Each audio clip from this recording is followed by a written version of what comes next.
I am here to discuss the so-called flying saucers.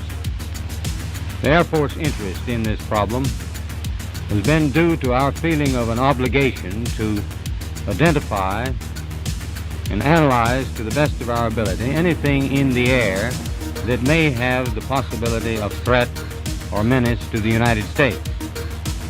In pursuit of this obligation, since 1947, we have received and analyzed between 1,000 and 2,000 reports that have come to us from all kinds of sources. Of this great mass of reports, we have been able adequately to explain the great bulk of them, explain them to our own satisfaction. We've been able to explain them as hoaxes, as erroneously identified friendly aircraft, as meteorological or electronic phenomena, or as light aberrations. We have no evidence at this time that the reported drone sightings pose a national security or a public safety threat, or have a foreign nexus. The Department of Homeland Security and the FBI are investigating these sightings, and they're working closely with state and local law enforcement to provide resources using numerous detection methods to better understand their origin. Using very sophisticated electronic detection technologies provided by federal authorities, we have not been able to, and neither have state or local law enforcement authorities, corroborate any of the reported visual sightings. To the contrary, upon review of available imagery, it appears that many of the reported sightings are actually manned aircraft that are being operated lawfully. The United States Coast Guard is providing support to the state of New Jersey and has confirmed that there is no evidence of any foreign-based involvement from coastal vessels. And importantly, there are no reported or confirmed drone sightings in any restricted airspace. Now, that said, we certainly take seriously the threat that can be posed by unmanned aircraft systems, which is why law enforcement and other agencies continue to support New Jersey and investigate the reports, even though they have uncovered no malicious activity or intent at this particular stage. The U.S. Air Force says unidentified drones have been spotted over 4 joint U.S. and U.K. military bases in England. The mysterious drones have repeatedly appeared for over a week now. House Speaker Johnson and Senate staff as well are getting briefed today about those mysterious SUV-sized drones spotted in the skies over New Jersey. More drones were reportedly spotted over warships off the West Coast, over nuclear sites across the West, even over the CIA in Langley, Virginia. An official with the White House National Security Council saying there's no evidence the drones are a national security threat. They've been incredibly stupid and incredibly weak with this. Here's the point. We know they're not backyard drones that some hobbyist is using because they're much more sophisticated than that. We know that they're not a commercial company within the United States because we don't even have this level of sophistication yet.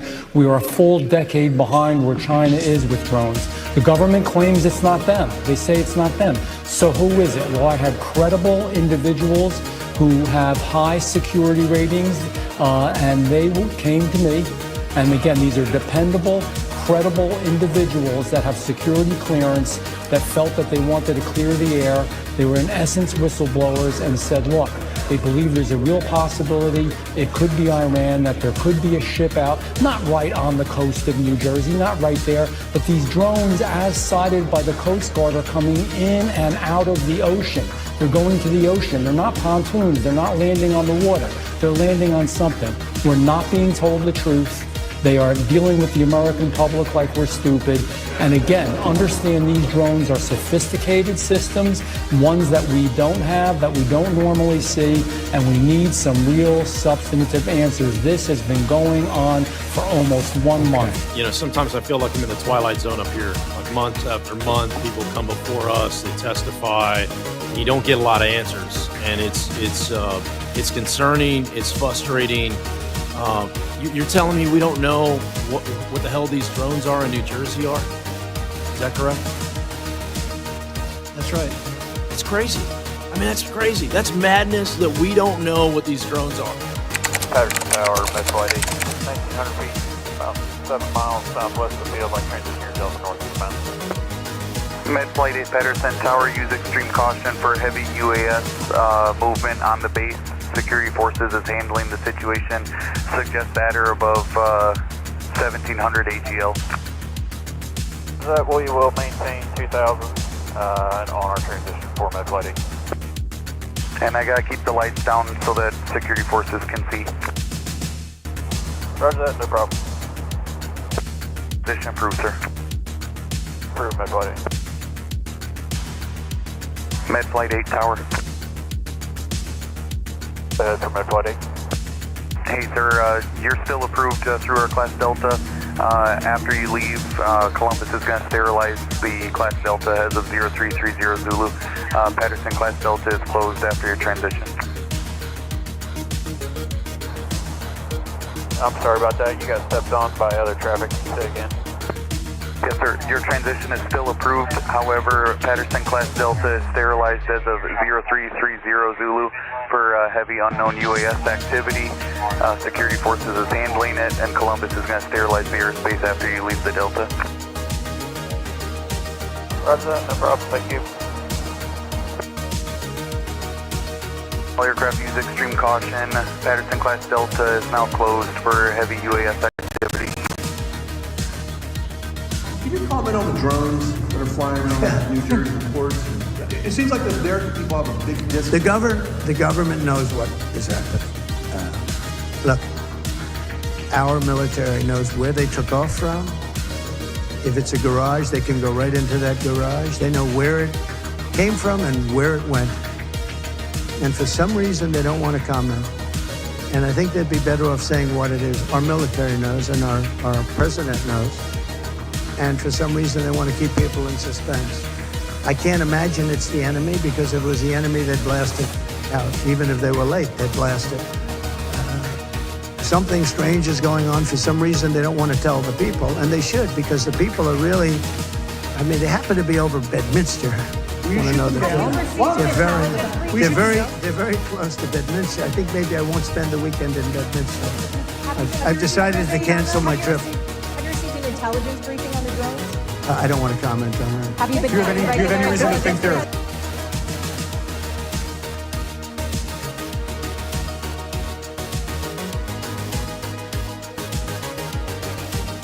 I'm going to give you a report on drones about one day into the administration, because I think it's ridiculous that they're not telling you about what's going on with the drones. And it's not only with me. Glenn was telling me today that in Virginia they have drones all over the place doing, nobody's reporting it. I don't know why they're not. Do you want to say something about that? Just one quick comment, which is we are home to the largest naval base in the world in Quantico, and we house a lot of the SEAL teams and have a huge national security infrastructure. And now for 2 years running, we have had drone incursion over secure airspace, and we still don't know why. And I think that's absolutely unacceptable. And I think President Trump and the new leadership coming in, I think will work diligently to understand who's behind this and what we do in order to stop the digital surveillance of all of our secure infrastructure. Is it dangerous? Well, I can tell you this. While we were dealing with a terrorist attack in New Orleans, we had drones being thrown over our nuclear reactors in Louisiana. We brought that attention to the FAA. We've been asking the FAA to give these states the ability to mitigate these drones. And it's sitting on some bureaucrat's desk. And that's real. Nobody knows. They don't want to talk about it. Go ahead, Governor. I'm just going to say we have drones in Wyoming flying over our infrastructure as well. And it's incredibly frustrating that we not only have no way of knowing what it is, but nobody knows how to deal with it. They don't want to talk about it, and nobody knows why. They don't want to talk about it. However, there have been a certain percentage of this volume of reports that have been made by credible observers of relatively incredible things. It is this group of observations that we now are attempting to resolve. Our basic difficulty in dealing with these is that there is no measurement of them that makes it possible for us to put them in any pattern that would be profitable for a deliberate, custom sort of analysis to take the next step. we have, as of date, come to only one firm conclusion with respect to this remaining percentage, and that is that it does not contain any pattern of purpose or of consistency that we can relate with to any conceivable threat to the United States.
Welcome back to Through a Glass Darkly Radio. You're listening to me on United Public Radio, and it is great to see you all tonight. Trying to get my dinner in. In terms of the music, you're listening to Mark of the Doomslayer by, at least the intro music was Mark of the Doomslayer by Carl Casey. So, you definitely check his YouTube channel out. But regardless, while it's not as much in the media right now, these incursions are still ongoing for folks, especially over Lakenheath. I just interviewed someone. Let's just make sure.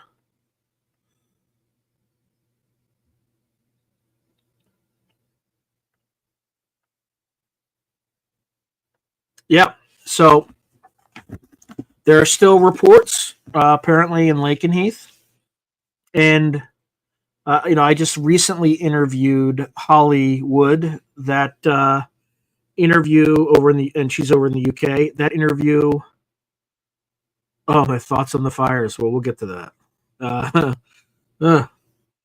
So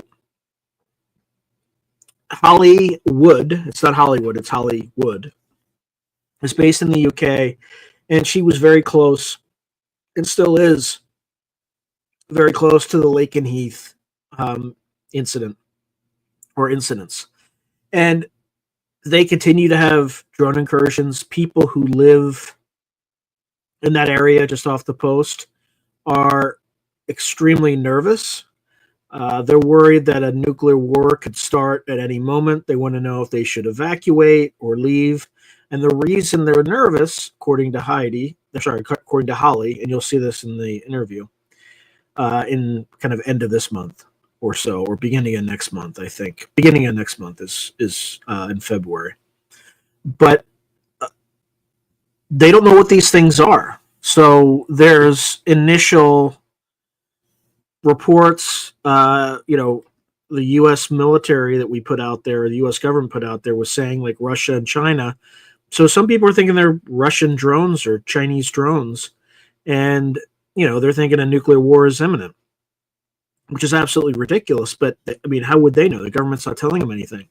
She's written the public affairs officer at Lakenheath personally via email, reached out to her, and the person, I verified it. The person's name is, I think she called her Major Hope Cronin. I don't know if she's a major. I didn't see any rank in her LinkedIn profile, but her name is Hope Cronin. And what her response was about these drones was, oh, it's just night training exercises. Don't be alarmed. Pilots are required to do some bit of night training in order to make sure that they're up with all their qualifications, etc.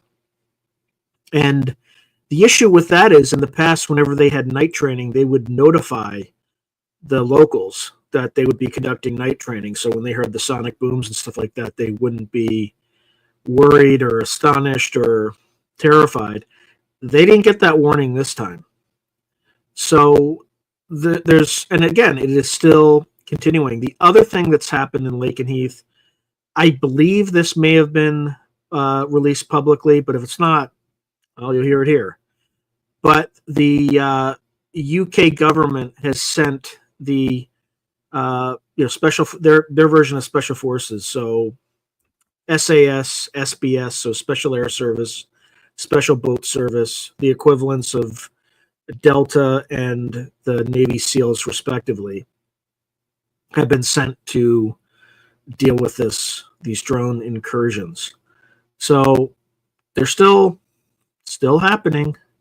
Still going on, still over, and you heard this governor's meeting in the last few days where there continue to be numerous accounts of drone incursions over nuclear power plants in Louisiana, over critical infrastructure in Wyoming, and over Quantico, which is, there are numerous places there. I think like Fort Pope, or is it Fort Pope? Pope Airfield or something like that. I think that's like CIA, where the farm's located or allegedly located. There's Quantico, Virginia. There's a Marine base. Apparently, it's the largest naval base in the world is at Quantico. So that's been overflown, as has Langley Air Force Base. So all this stuff continues to be in progress. So I think the last time we talked was, literally 7 days ago. So that was the 5th. So I'm just going to go through and see if there's anything that's discreetly new. Sure are. Let's see. Well, not necessarily. Okay, yeah, there was. So there was a Morris County, New Jersey resident and U.S. Army veterans. So one was 5-year artillery officer Fort Hood. No, ignore that. That's just, in my opinion, that's I'm not gonna comment on that one. It's not really helpful. Okay, there was a red orb, a video of a red orb, drones over NAS, Jacksonville. So it's a naval air station in Jacksonville. So that was January 8th. On January 5th, kind of just going back the same night we did the video, Fort Campbell, Kentucky. There was strange footage captured over the U.S. appeared to show a hovering UFO with an odd glow over a military base. Now, again, a lot of these, there's like anonymous users and stuff like that, so that some of them could be fakes. But an anonymous user posted footage from Tennessee to Reddit showing a bright orange light over Fort Campbell. The user said their father, who had significant military experience, was unable to explain what was behind the light. And the user wrote, quote, "My dad, a former soldier with nearly 30 years of Army experience and extensive knowledge of the aircraft that fly over his house, said he should explain what he saw." By the way, I'm using a chronology that Richard Geldrich put together on his Medium account. So you can check this after this video. I highly encourage you to go over there. I don't know if he accepts donations or subscriptions or whatever, but if he does, you should definitely support him. But that's where I'm getting this, because he's been meticulously keeping track of this. So the same user writes, quote, "Just after midnight, my dad was outside watching fireworks and he noticed a bright orange light flying relatively low and maintaining a steady, consistent speed as it traveled from the northwest, where both Fort Campbell and the local airport are located." And this is the user said this according to the Mail online. So Daily Mail, I guess, is reporting this. So my friend, dad, and I watched the object together and were surprised it had no additional lights as one might expect on a drone.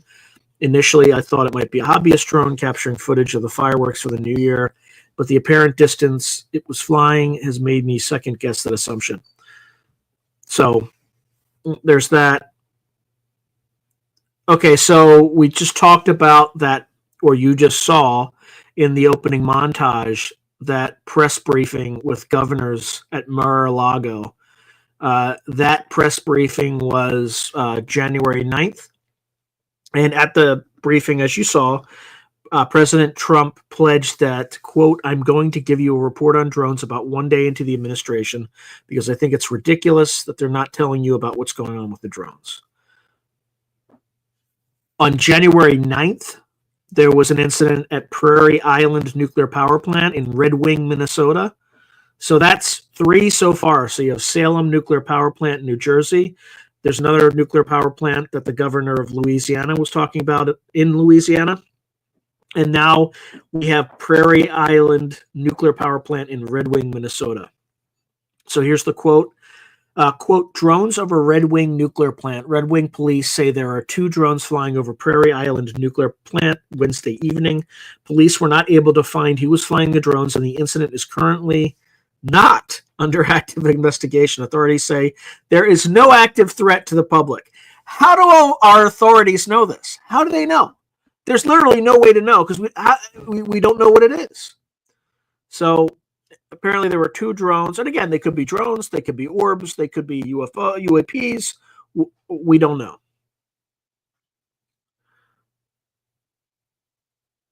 Oh, this is interesting. All right, so this is an opinion piece, so take this with a grain of salt. This appeared on The Hill on January 10th, 2025. And this is Mark von Rennenkampf, and he highlights a series of perplexing drone incursions over highly sensitive military sites of both the United States and the United Kingdom. Now, while some incidents may stem from espionage or adversarial intimidation, many remain unexplained and display characteristics well beyond conventional drone technology. These objects, which can hover silently, operate in adverse weather, evade detection, and even descend into the ocean, have prompted investigations at top levels of government. All right, so he just goes on to cite the recent incidents at Langley Air Force Base in 2023. There were parallel events in the United Kingdom. So this is similar swarms of brightly lit craft hovered over American military facilities, evading detection and countermeasures. And then, of course, these facilities are linked to nuclear weapons operations, raising security concerns. Apparently, from 2019 to 2020, there were swarms over nuclear missile fields. So this is law enforcement in Colorado, Wyoming, Nebraska, and Kansas observed large mothership objects surrounded by numerous smaller ones. The craft operated silently for hours in extreme weather conditions, behavior inconsistent with typical drones. There were U.S. Navy warship encounters over months in 2019. Swarms of unexplained objects maneuvered around Navy vessels far out to sea. In video recordings, spherical craft appear to move against strong winds and descend into the ocean without obvious propulsion systems.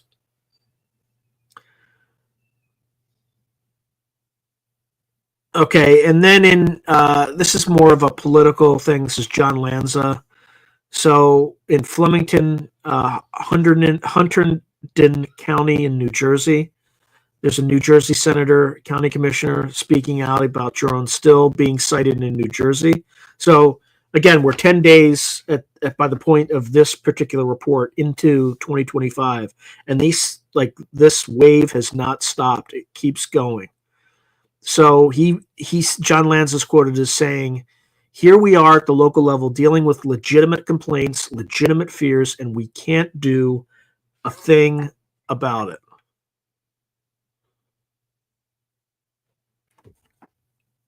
It sounds like my audio is clipping a bit. So, actually, I know how to fix that. Bear with me, folks. I think I believe what I did is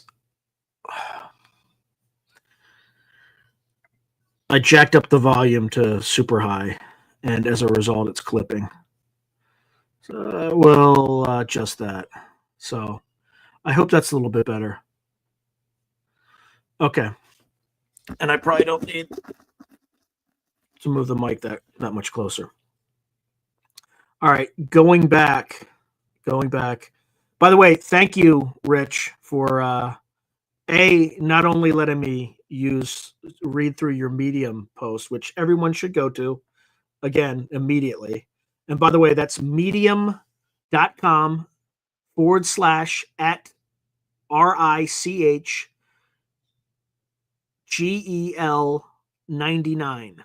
Okay. And then if you do another / just I think it's mystery drone UAP wave chronology. All right.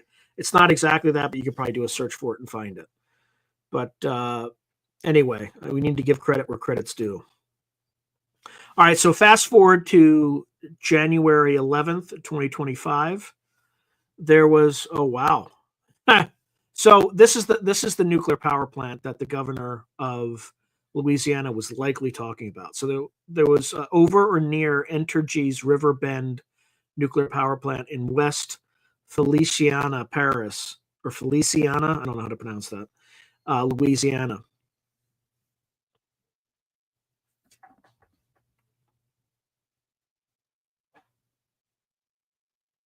Oops. Okay, I'm just getting a repeat.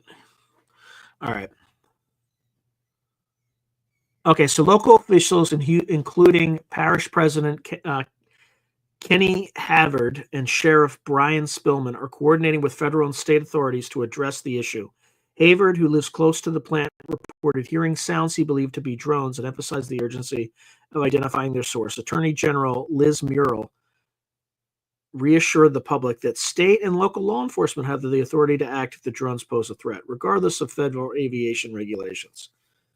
All right, and then, of course, these sightings are coming amid broader concerns about security following a terrorist attack in New Orleans that prompted an emergency declaration.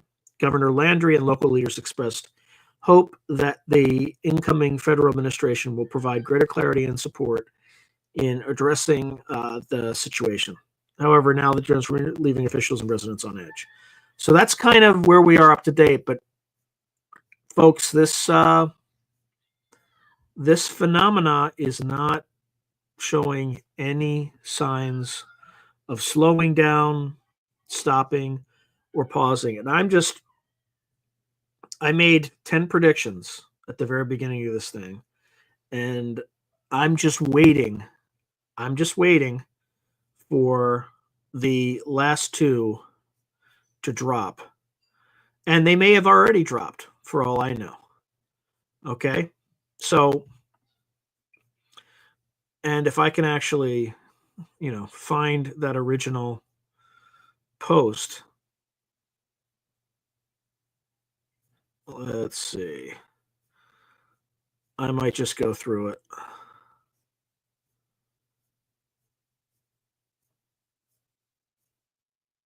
Bear with me. It's been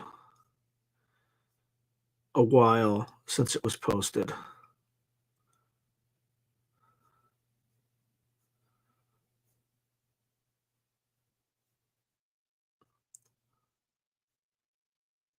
Yep, nope. Still nothing yet.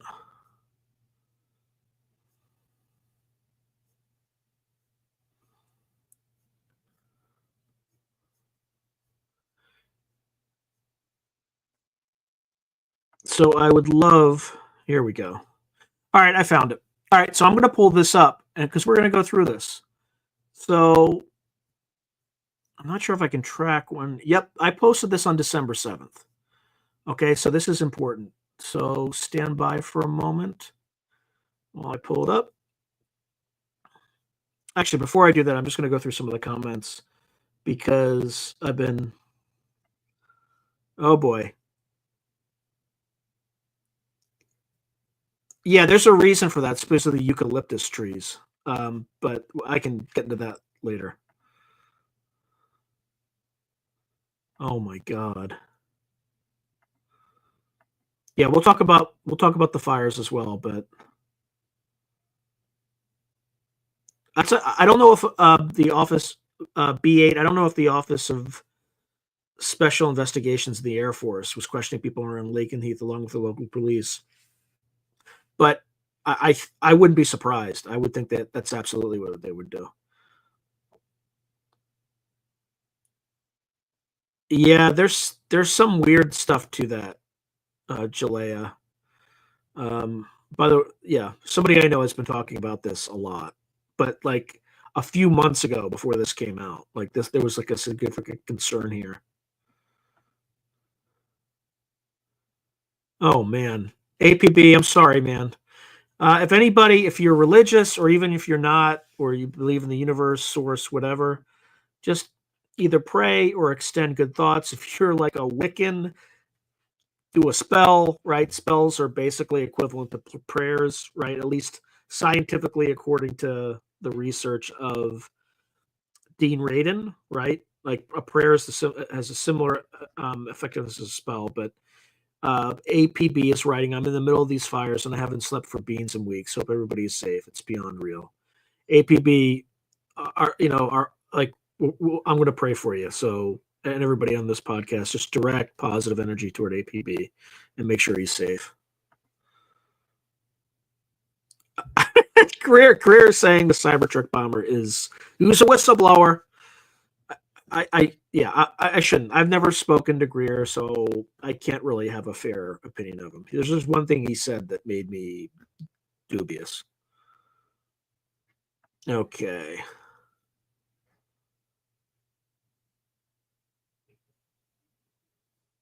See, who comment actually do not believe it for Jack. Yeah, I don't know. It's still not too good, or is that an old comment? Very.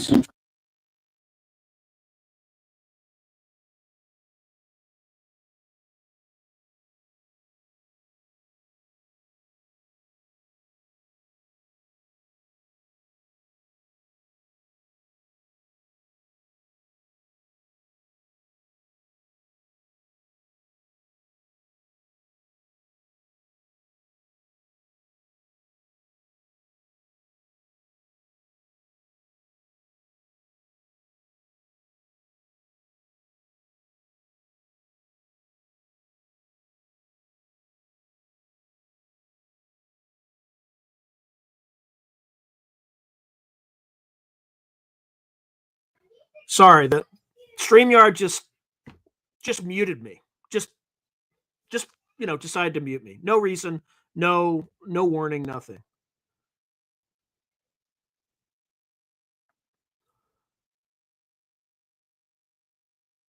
Oh man, I'm sorry to hear that, man.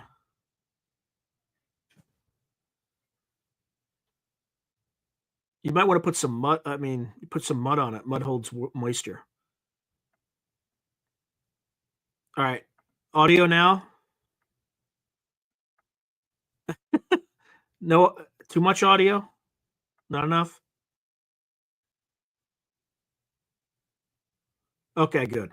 Okay, all right. I'm going to go to the next. Okay, I'm going to go to the next thing.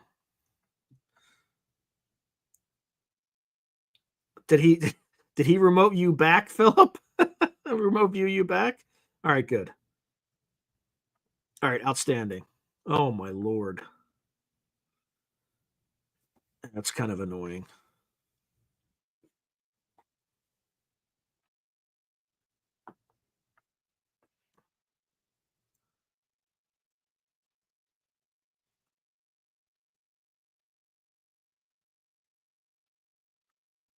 Yeah.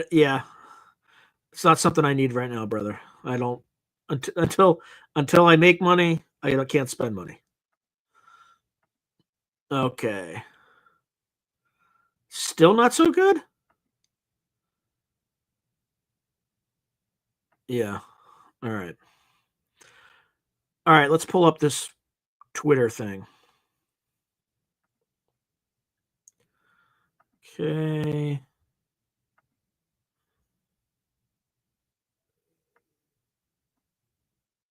All right, let's see what this looks like on my screen. And okay, yeah, I'm really self-conscious about audio, but thank you, Clint. I think we stabilized it. No, I don't want that. That might be a little bit better. Let's all right, that was not good.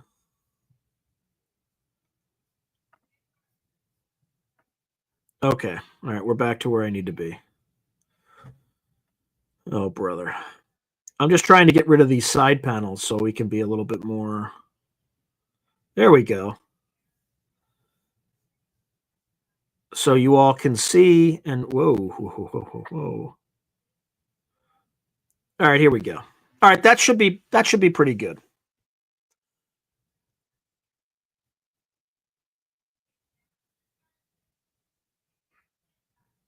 Okay. All right, so I wrote this back on December 7th. Okay, so maybe 2 weeks after the flap started, but before it became a big thing. It was mostly in the UK.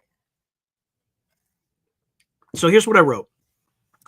So if the mystery drone flap continues and the historical pattern holds, we can expect to see the following things in the upcoming days and weeks, which will accelerate or attenuate, i.e. tamp down a little bit, based on the current insane geopolitical situation, which could accelerate to the point where the Russians and U.S. resume underground nuclear testing, because neither side, frankly, knows if their nuclear weapons still work, as they haven't been tested in over 80 years, obviously in grammatical error, so bear with those.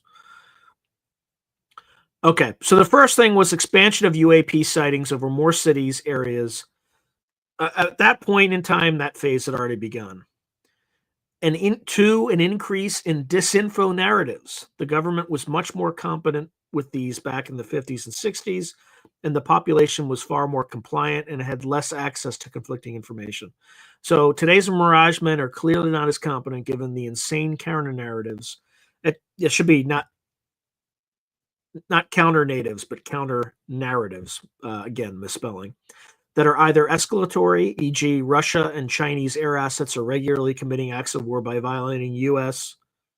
and UK airspace, and our military assets are utterly impotent in downing them, or expose these governments to massive litigation risk, i.e., oh, we were just secretly testing hyper-advanced drones over areas with the highest concentrations of people in the United States without telling anyone, including the FBI, which is investigating the sightings, especially when we have thousands of square miles of training areas on multiple military bases to do so without disrupting life flights, etc.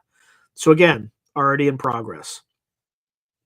Social media operations to discredit UFO researchers and increase the stigma associated with the field. These operations involve using sock puppet accounts to spread video of perfectly normal phenomena, e.g. aircraft, helicopters, and balloons, but package them in ways that are ambiguous so they go viral in the UFO community. Once they reach critical mass, a debunker comes out and soundly explains away the video, and then uses its vitality, or sorry, not vitality, I meant to say virality, and then uses the virality of that video to taint the entire field and declare that since this video fooled everyone, then they probably all are fooling everyone. And this activity, it's kind of, when you see Mick West come in and debunk an obvious video, that's kind of his purpose. Although it is good to watch him debunk videos, because there is a method to that madness that you can use in your own life, that if you see something that's anomalous, there are tools you can use to verify that it is anomalous or verify that it was actually an aircraft. So those particular posts from Mick West, I think, are actually a good service for people to learn how to, validate their own sanity, let's just say. But again, even people who are paid misinformation and disinformation agents provide a service in the sense that they can help you make your experiences, if you have one, much more robust. So the next thing that I predicted, by the way, 3 for 3 so far, social engineering and network node analysis. Malactors in the intelligence community are using software developed at the turn of the century to map key nodes and social networks among key social media influencers in order to shape the narrative. They are also seeking to influence quote-unquote elite networks behind the scenes using apps like Signal to spread preposterous narratives while shielding their public reputations from the scrutiny it might invite. Again, actively happening now. So what will happen is somebody who has cred in the community will spread some narrative and thereby lending their reputation to that in a private, exclusive Signal group. Then, they can put out some of these narratives and get people to spread them. What's happened in recent days is whoever's the Mirage men, whoever's running these ops, have converted almost entirely to these exclusive private signal groups. And because I'm not a member of any of them, right, I do sometimes hear some of these preposterous theories. The latest one that I heard was that the drones over New Jersey were ours, and it was a psychological operation to assess if we were how the population would react to disclosure, right? Which is preposterous, right? There's plenty of historical precedent that you can look to, right? There's kind of the 1939 War of the Worlds incident in New Jersey. There's the 1952 overflight of the White House, where it was, presumably less panic. You can also do surveys, studies, that do any number of things to assess this without spending millions of dollars by flying SUV-sized drones over the most concentrated state in the union, and thereby expose the government to litigation risk. Screw up the air traffic control, resulting in people dying because they can't get life flights, and all sorts of other panicking people, unnecessarily. So, but anyway, number 4 has been happening and continues to be ongoing. All right, so reports of electromagnetic interference with electronics.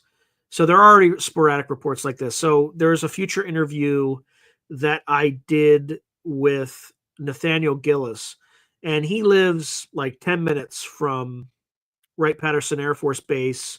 I believe his uncle works somewhere on that installation. Apparently, at some base, I don't know if it's Wright-Patterson, could be. And by the way, I didn't mention this at the very beginning. On like day 4 or 5, the U.S. at Lakenheath triggered its anti-drone systems. Okay, and I think may have augmented them as well. No impact on these things. Okay, so systems designed to that purpose, that specific purpose of taking down these conventional drones, did not operate effectively against whatever is flying against these things. But anyway, going back to Nathaniel Gillis's point, and you'll see this in a future episode that I think it's coming in a week or two. But what he said was that the government sent up drones, our own drones, to investigate these anomalous drones, UAPs. And what he said was that they were unable to properly gauge the distance between our drones and these mysterious objects. And one reason for that could be that maybe these things are warping space-time, so there's a lensing effect. You wouldn't be able to judge distance too quickly.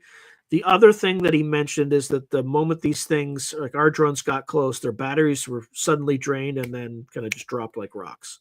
So take that for what it's worth, but I believe there have been some other reports of these strange electromagnetic interference with electronic equipment. And then again, you have number 6, decoy operations by U.S. government to provide evidence of a counter narrative. The U.S. Air Force did this in the 40s, 50s, and 60s with balloons, etc., to increase the noise to signal ratio and hide the truth. So I believe there's a picture of some firefighter or police officer in New York where he's got some sort of like a conventional drone, like running it up like, solved it, finished it, like solved the entire problem. So you're seeing some of that. That definitely has come true. So 6 for 6. Shoot downs and landings. In the very first day, there was already one report of a potential shoot down over the Pine Barrens in New Jersey. And of course, that report kind of went dark. Haven't heard or seen anything since then. It doesn't mean, look, I haven't been looking for it. So that doesn't mean that there is follow-up. I just haven't seen it. So 7's for 7.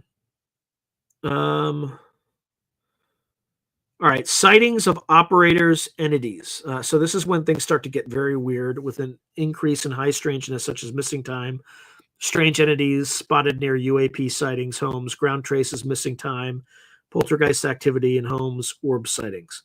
So I have not seen any credible reports that any of this on item number 8 has happened yet. Okay.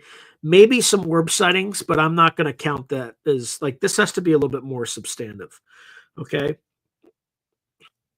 I think that's anybody who, just to be fair. So I would say we're 7 for 8 right now.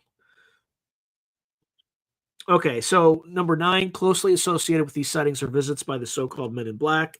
Some of these individuals will be FBI, some will be the Air Force Office of Special Investigations, and others will be something that mimicked these organizations, but it's historically been reported as entirely highly strange and otherworldly. So, if one of the commenters earlier is correct that the Air Force Office of Special Investigations already started visiting people in the UK, that'll hit. But there's also other reports that FBI agents were visiting people, in the wake of the drone case. In some cases, asking them to remove their videos from uh, to remove videos from social media and stuff like that. So it looks like we're 8 for 9 right now. And then the last one, if the geopolitical situation continues to spiral, situation may result in an increase in alleged abduction activity.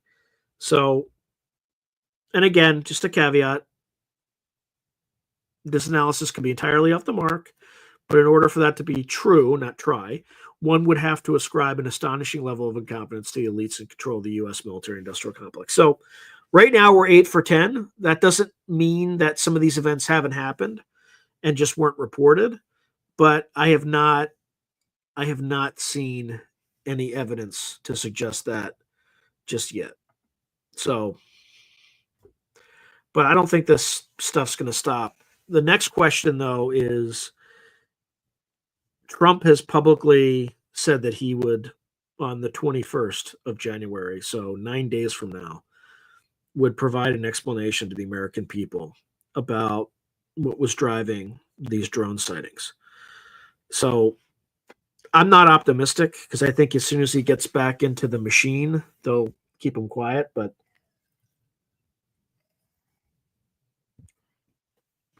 that's kind of how it rolls. That's kind of how it works. So we shall see.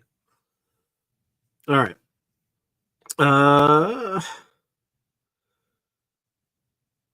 Let me go through some of the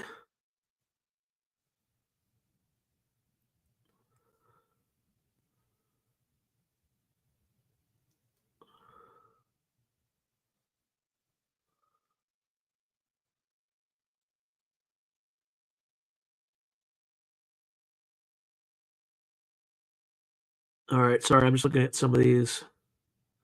All right, I just found out where we are.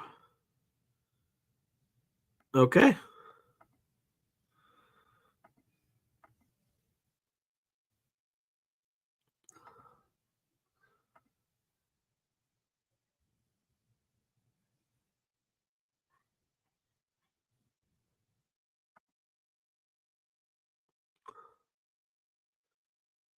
All right. So the FBI memo 6751. Let's see what ChatGPT.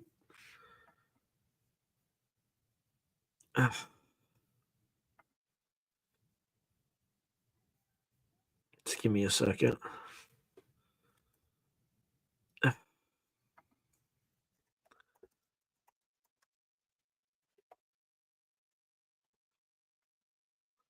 6751.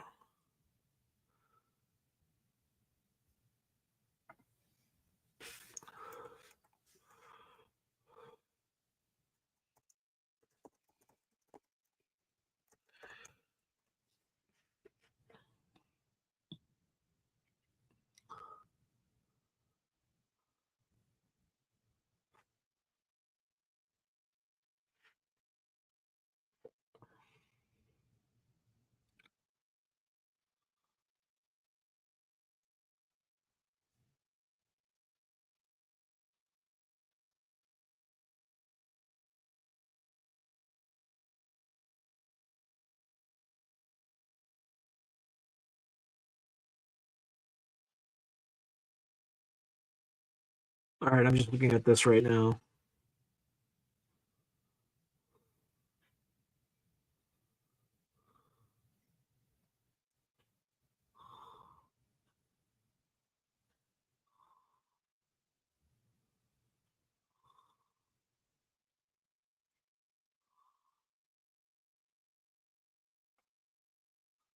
Yeah, so here's kind of what it looks like.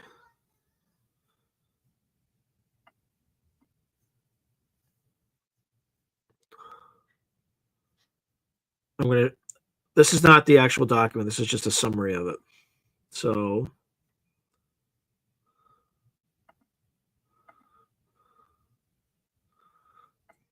yeah, that's fair. Well, I'm kind of slow tonight. People probably couldn't hear me.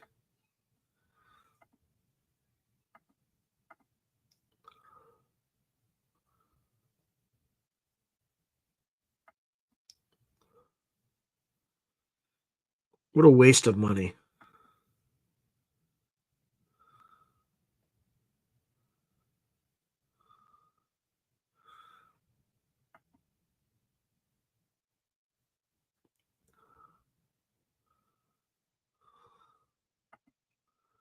Hey, good evening, Miss Tessa.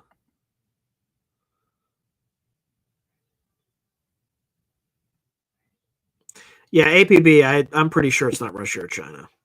This is not how they would use technology like that. If they had technology like that, the first time anyone saw it would be in an open conflict.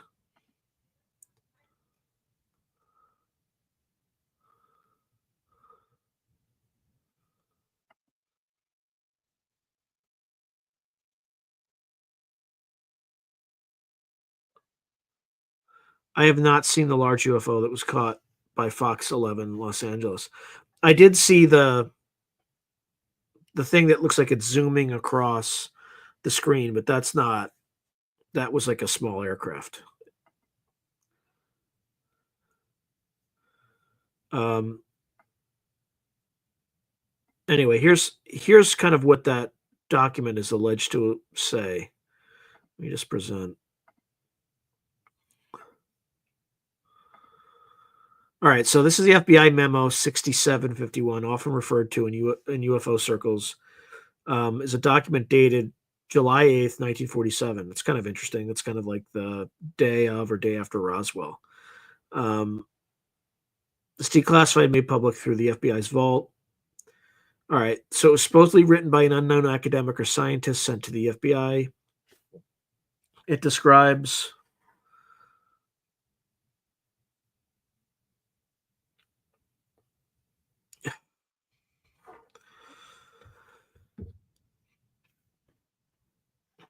several key points regarding extraterrestrial beings and their spacecraft. The memo is unusual in its speculative tone and its mix of metaphysical and scientific claims. Below are some notable claims from the document.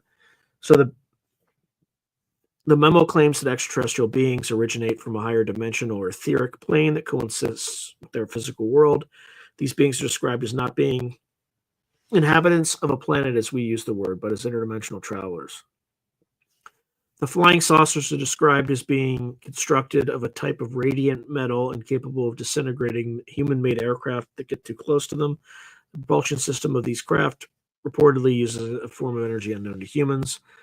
The beings are said to resemble humans, but are much larger, possibly up to 3 feet taller. They are described as peaceful and possessing technologies far beyond current human capabilities. The beings supposedly visit Earth for peaceful purposes and do not intend to interfere with human society unless provoked. The memo suggests that these beings can become invisible at will by transitioning between dimensions, which may explain why they appear to vanish from radar and visual sight. While Memo 6751 has stirred significant interest, many researchers and skeptics view it with caution. It is important to note the document appears in the FBI's files as an unsolicited letter rather than an official report. No corroborative evidence has been found to support the claims made in the memo. It is often cited in discussions of conspiracy theories about UFOs and extraterrestrial visitations. Yeah, let's see a full transcript. I absolutely would like to see a full transcript.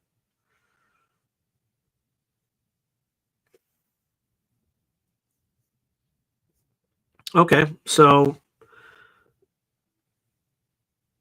yeah, so he's the head of a university department, whatever that means. So part of the discs carry crews, others are often under remote control. Their mission is peaceful.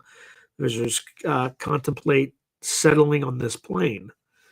These visitors are human-like but much larger in size. They are not Earth people, but come from their own world. They do not come from a planet as we use the word, but from an etheric planet that interpenetrates with our own and is not perceptible to us.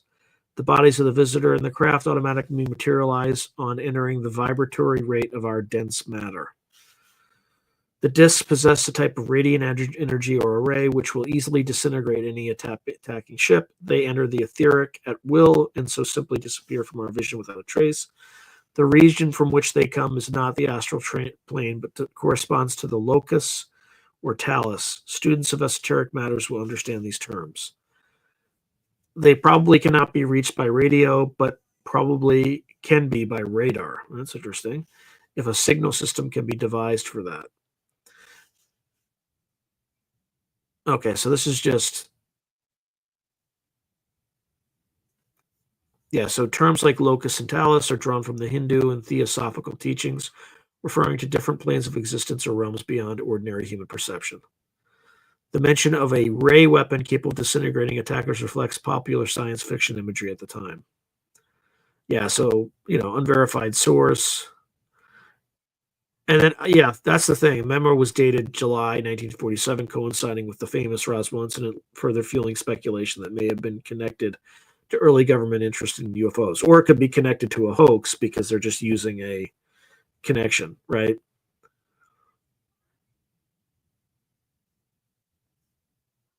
Okay, I think that's... I don't know if there's much more to cover on that particular topic.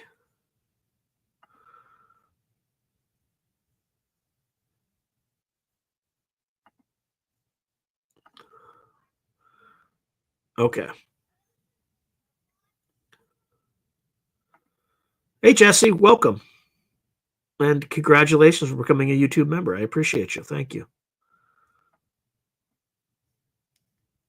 All right, let's see. All right, here we are.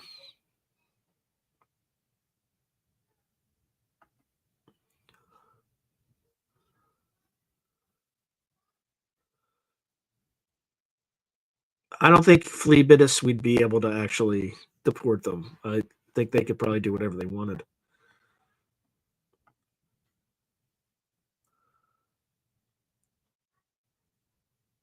Okay, there's been a long there apparently have been a long of UP. Well, yeah, I mean, there's the Battle of Los Angeles, I think, in 1942. There's one such case. Okay, yeah, I haven't seen. I saw one that kind of looked like one, but it had a... You could see chemical propulsion trail, and then there was a pretty good video where Mick West went and found what time the video was, and then he looked at the air traffic at that time and accounted for every object in the sky. So I'll give him credit for that one. But I don't know if that's the same video you're talking about. I'm assuming it's not.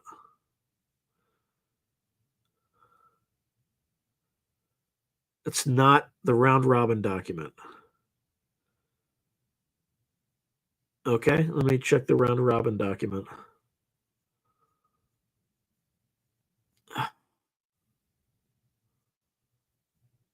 If I could find the thing. All right.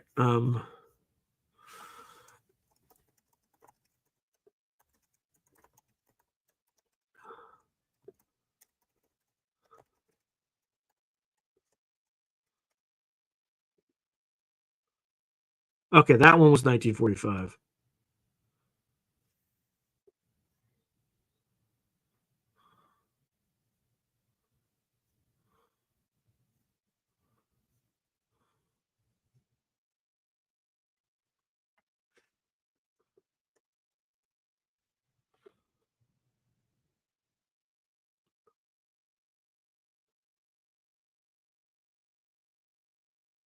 Oh, this is interesting.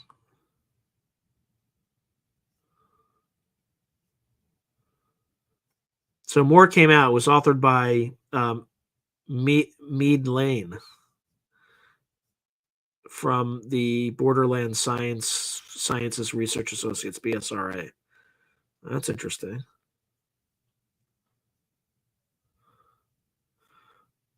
Yeah, I think it's confusing a bunch of different documents, Jalea.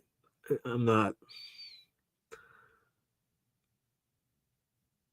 getting what I need from ChatGPT.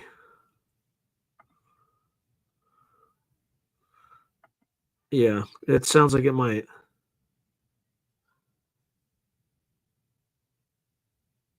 Okay, let me see. Let me see if I can find it.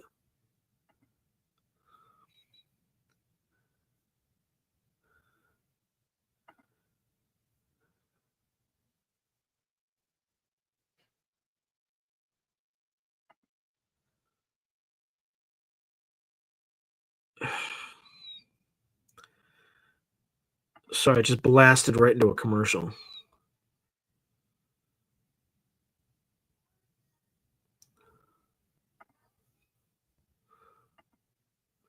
Yeah, no.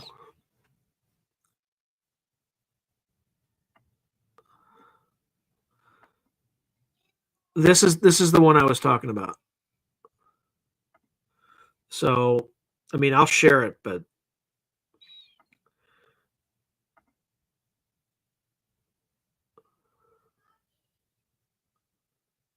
where is this thing?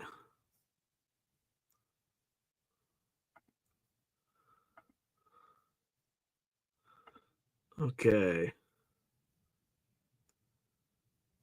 Bear with me. I'm going to try to get a little bit a better view.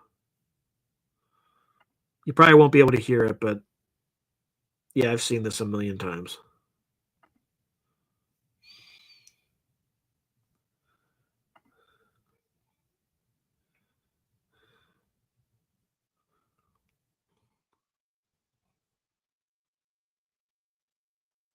Saying happened right there across the West Hills area is exactly what we've been forecasting with that red flag warning being in place. You know, that big red or pink map that we've had out, you know, through this entire event is just indication that wherever those highlights were, that any of that area likely to see any of this happen. And this is exactly what's unfolding there. So at the very top of our headlines, we are coming to the end of that break where we did have those lighter northeast winds and winds picking up into our afternoon, and they're expecting to roll over into portions of tomorrow as well. And so with that, we've had the National Weather Service extend our red flag warning, and you know that not leave us with, again, some more of those gusts. Skyfox up and over the scene, and oh gosh, I hate to say this. No. Yes, so this is a massive plume of smoke already, and I did see this trying to cross. find That it. this is about 20 acres near the West Hills area, and this started along the border of LA County and Ventura County. 20 acres.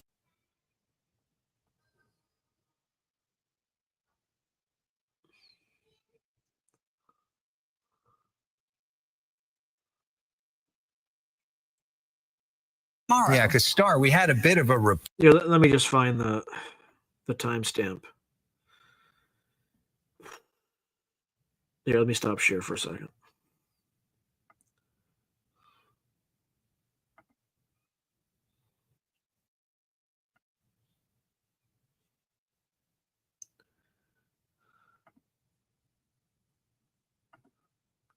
Okay, so that timestamp.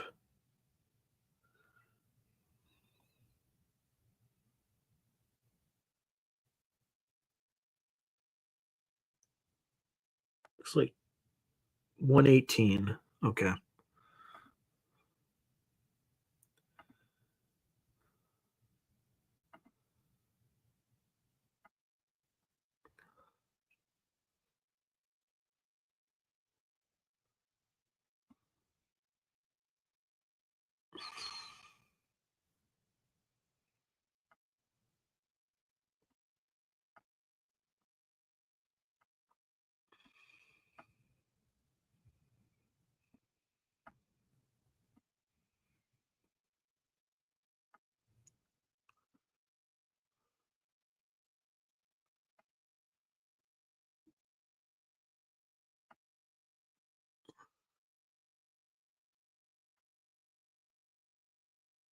Am I not seeing it?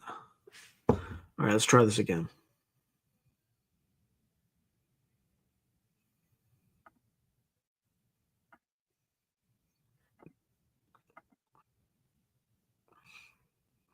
So I think that's it right there.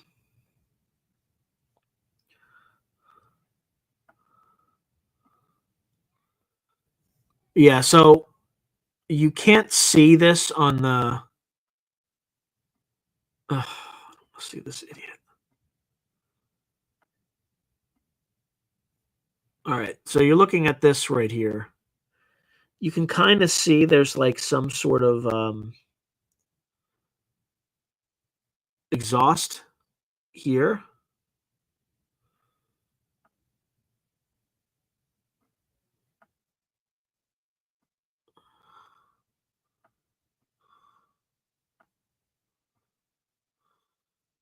So you can see it's there.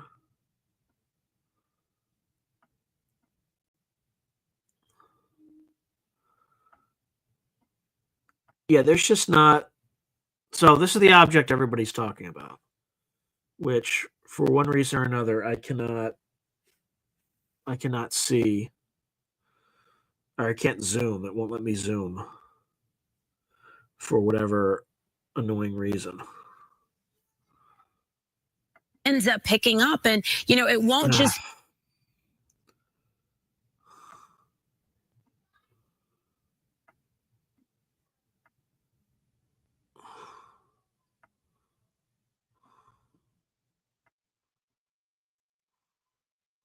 So again, we're talking about this.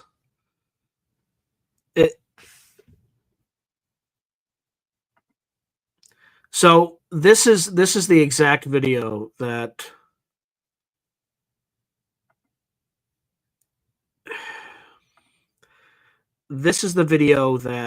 Mick West. What he did was he looked at all the aircraft in the sky at that time and traced this to a specific aircraft. So maybe, unless he did some sort of sleight of hand, but I think this is probably just bad optics more than anything else. But I don't know. I would defer judgment, but I would not say it's like a strong indication that it's either way. All right, let's see.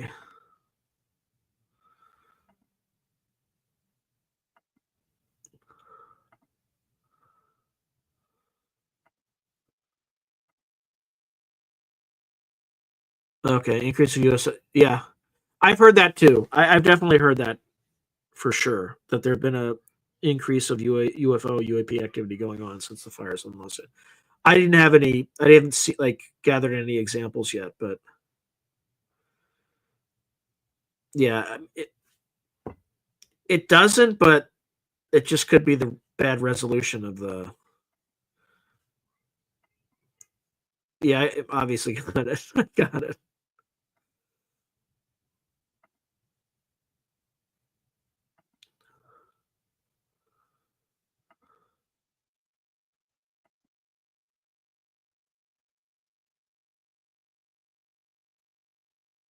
That's true. I could definitely do a slow playback.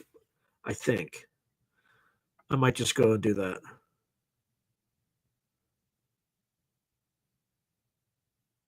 No, yeah, the advent of digital video doesn't help, right? Like there are definitely artifacts. Like I took a picture over Catalina and it looked like there was like a bell-shaped UFO, but it wasn't. It was just a reflection off of like lights below. But the lights from the iPhone definitely made it harder to, definitely created the artifact. So, but my guess is this is from a news camera. But now I want to go back and see if I can slow it down. All right. Let's see. Yeah, it's the best quality we can get there. Playback speed.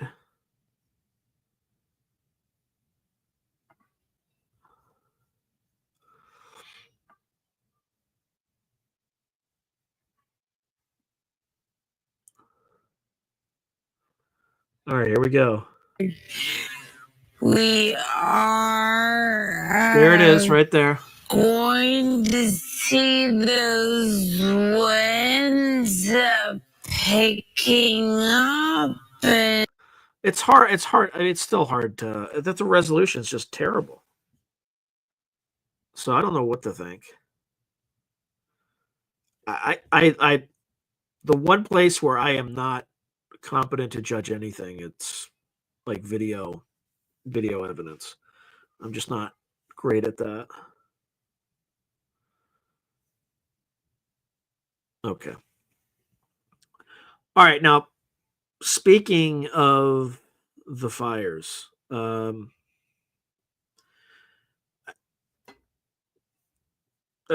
one, it's a horrible tragedy, and my condolences go out to everybody who. I mean, just to lose someone's home is almost as bad as losing a loved one. Like it's an absolute tragedy and disaster to lose everything you've owned. Like I don't wish that on anyone. And I think part of it is just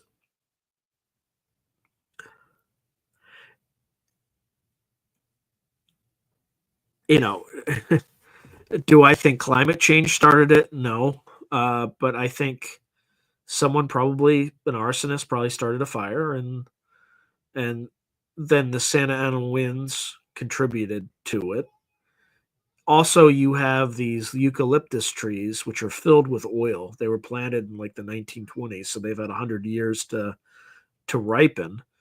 And that's, and then you had kind of DEI incompetence, right? So like less than 5% of the firefighters in the Los Angeles Fire Department are women, but like the top 3 positions are like are all women, right? So like by chance, are you going to get the best people that way? Not by chance, no. So they kind of catered to that. They decreased their budget by 17.6 million and then sent a bunch of fire equipment over to Ukraine. It's just, you reap what you sow. And when you have these insane DEI policies, this is the result. This is what you get. You get rife incompetence.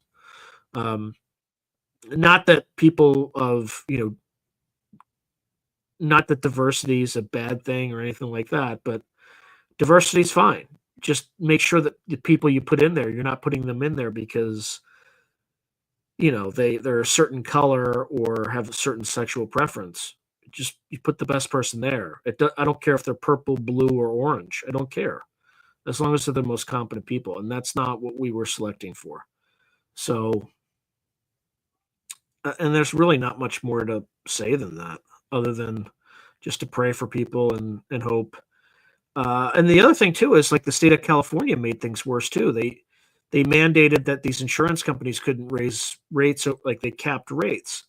So, given all the risk and kind of the lack of controlled burns and things like that, that the Forestry Service should have been doing a long time ago and never did, or I don't know if they never did, but it's just too little, too late if they did do anything. It just created this situation. I mean, you have fire hydrants that just weren't working because they didn't have backup generators. So not PG&E, but Southern California Edison turned off the power, hopefully, in the goal of reducing kind of the sparking from electric and causing electrical fires. And as a result, it cut off the power to the fire hydrants, which should have had backup generators and didn't. And I believe that's a standard practice, which Los Angeles obviously wasn't. They're more concerned about the composition of the workforce than actual effectiveness. So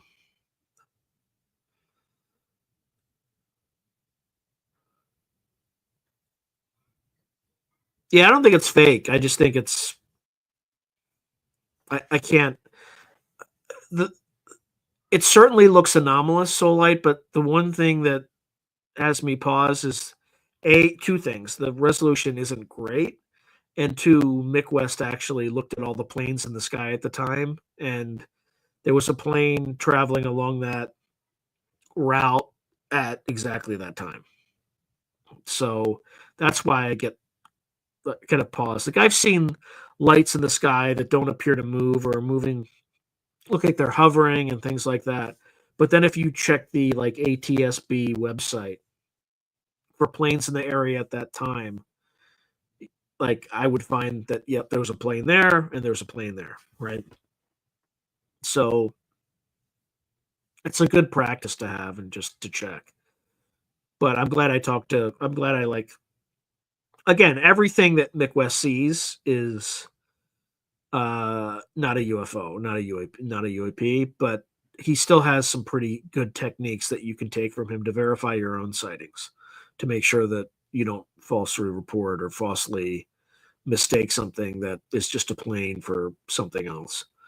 So, but just look at the Mick West debunk. Let me see if I can actually find it. And then let the audience decide. But I'm still skeptical about that particular video. Oh yeah, I think I actually retweeted it.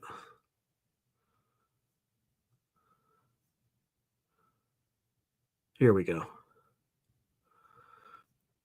All right, I can't believe I'm sharing this, but I think it's fair. I think it's fair to share these things because I think they're helpful.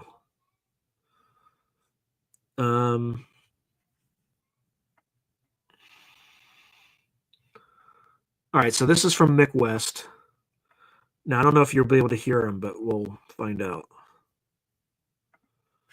Just give me a second.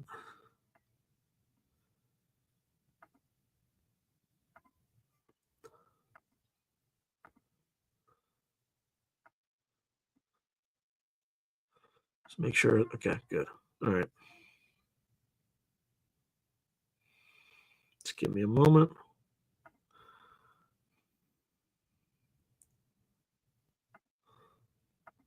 Everyone. So this UFO video came up during the LA fires a couple of days ago, and it shows like there's a little white dot moving along here, which isn't actually the UFO people are interested in. It's this one over here. Let me zip back a little bit here. You see something kind of like a long dark object kind of comes in. Can you all hear him? Scene. Now we can see this video isn't very good quality. It's, we can't even make out any detail in these houses, very much in the background either. So, the immediate thought here was that this was just like some kind of plane or maybe a helicopter moving along underneath this news. Yeah, he's showing that one. Live footage from a news helicopter. And this white thing here, didn't know what that was initially. Maybe another plane. It had to be a small one or maybe like a balloon or something.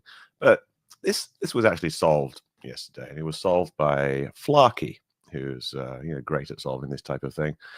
Figured out exactly what was going on, where the helicopter was, the news helicopter, and what this was. This is actually a plane, and this down here is actually another plane. How did he do that? Well, I thought it might be a good idea for me to kind of go through the process of how this is what's useful. He and I do these. This part's useful. This is where Mick West is actually really useful. Now, the first thing with any UFO case like this that you want to get is the date, the time, and the location. And with this news video, we have that. It's we say it's in the West Hills neighborhood in the LA area. We got all these street names here: Crummer Canyon Road, and we've got the time here, 4:55 p.m. Central Time, and we know this is in LA, so this will be Pacific time, which is 2 hours earlier. So that would be 2:55 p.m. Pacific time.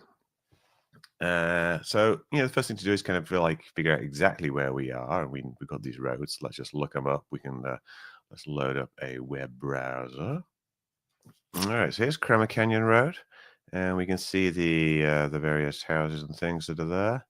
And from this, we can figure out what they're actually looking at. So I'm going to zoom this in a little bit here, So these houses over here, Country Oak Road, etc., is these houses here, Country Oak Road, right there. Okay, so we know what we're looking at. So this kind of tells us, what direction we're looking at. We're looking in this direction, and so we're kind of looking towards the northwest from approximately the 101. So the helicopter's somewhere around where I put this camera right here. So here's over the Hidden Hills area.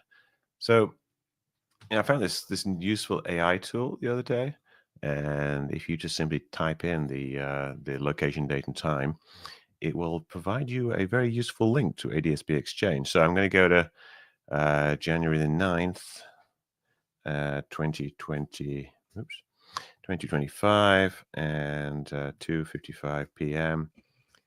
And in Hidden Hills, CA. Okie dokie. So it converts it to Zulu time, which is UTC time, and gives me a link. View aircraft movements. Click on that. It's going to open ADSB Exchange. We know roughly what we're looking at, the West Hills area here, and we're looking in this direction towards the northwest. Going to move back a minute, make sure I don't miss anything. Now, you're going to find the helicopter first. There's a couple of helicopters here. This one has an FD at the end, which means it's the fire department. This one has a TV at the end, which means it's a TV helicopter. So this is going to be the one here. There's 3 planes kind of roughly in the direction that we're looking in. So these are pretty likely to be, one of these planes is likely to be the one that we saw. They're all kind of circling around. If I click on each one, we can get the information about them. See, the news helicopter is at 7,450 feet, so it's pretty high up looking down. This plane here is at 4,700. This plane's at 5,800. This plane here is at 2,600. So all these 3 planes are below the helicopter, so it would be able to see all 3 of these planes looking in this direction. I'm going to toggle the multi-track select, and I can click on each of those 3 planes, and the news helicopters selected there as well. So I've got 3 planes selected.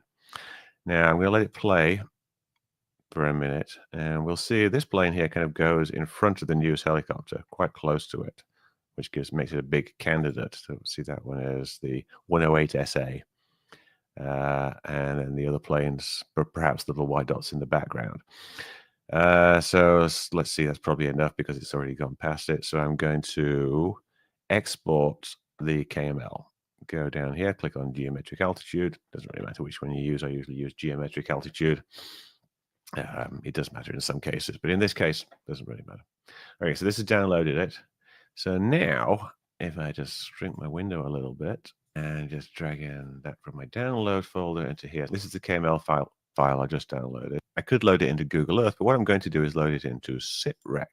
Now, SITREC is my software that I wrote, situation recreation software, and it's something that I and Flocky and others use to recreate these situations. What you can do is you can take your video and you can drop the video into it, and then you can take things like KML tracks, which you've got from wherever, and you can set up a situation using those KML tracks. Now, let's show you the process here.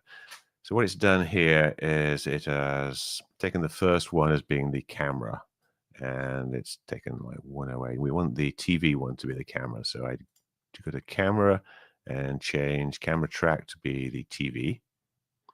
And then I'm going to change the camera heading to be use angles, so I can just point the camera wherever I want. Now, I've only got a little bit of the map here, so I'm going to extend that out a bit by changing the number of tiles. Let's reduce the zoom level a little bit, so we should get more details. All right, so now we can see the background over there, and we know where we're looking in this direction. So I go over here, and so this is one of the planes over there. So now we're looking in this direction. So this is showing this track here, N413 something something. And if I back up a little bit, yeah, the other one comes in. So this is probably the bigger plane that comes in from over here, and this will be the little white dot in the background.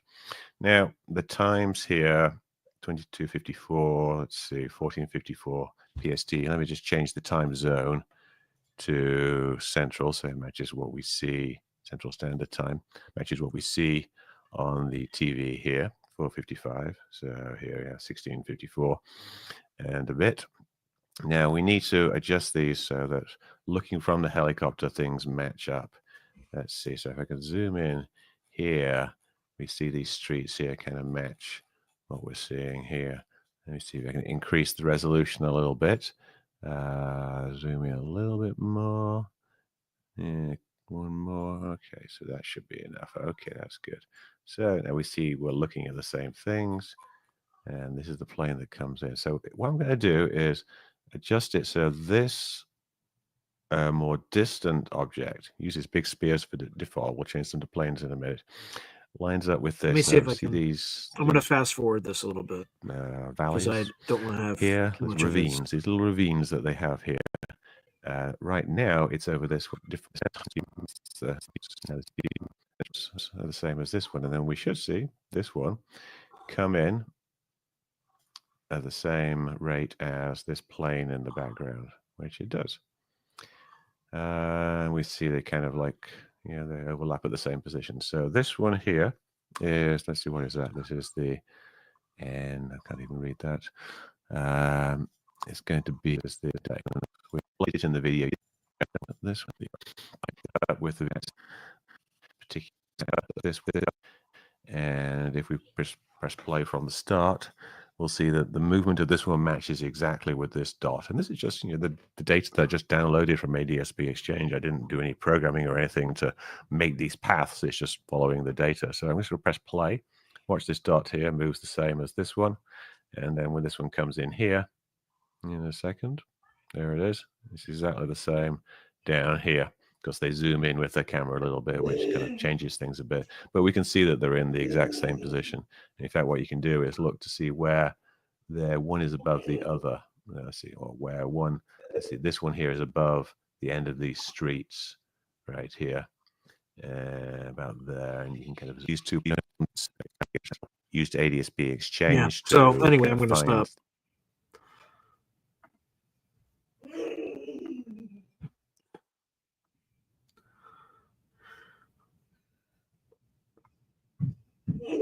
Okay.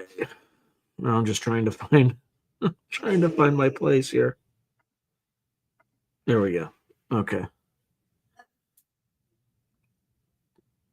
Yeah, so I think that's what happened. I think, you got to give credit where credit's due, even if you don't like the answer. I think Mick West kind of decisively, I shouldn't say decisively, but I think he fairly debunked it. Unfortunately, I'd like to believe that, but I mean, I have pictures of things that look like cigars, but they're just very narrow aircraft. So, I see that kind of profile all the time. But anyway, all right. Well, what do folks want me to talk about? Because we're, kind of about 40 minutes left, and I think I've exhausted the mystery objects topic. And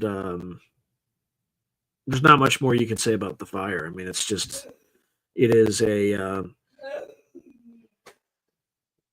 nexus of pure incompetence all at once. Just bad luck mixed with pure incompetence. So, by the way, we had, where I live, we had an earthquake today. It was about 3.7. It was fine. It wasn't bad at all. But definitely felt it at 8:49 this morning. So good stuff. I mean, hopefully we stay okay for a while, because I don't think California could sustain another crisis at this exact point in time. It would be an absolute disaster. So,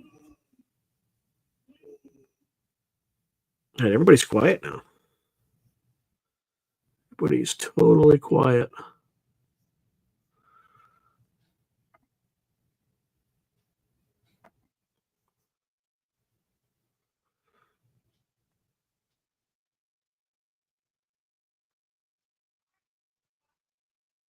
Here we go.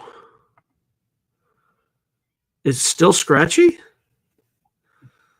It's kind of annoying. That's hugely annoying, actually.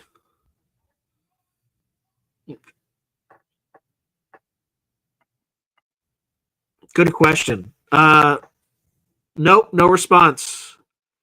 Zero response. All right, I'm rolling with boner dice. Very nice.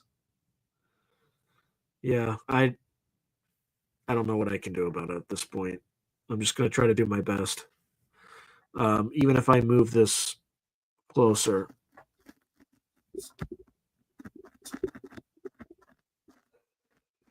Gonna screw with the light a little bit.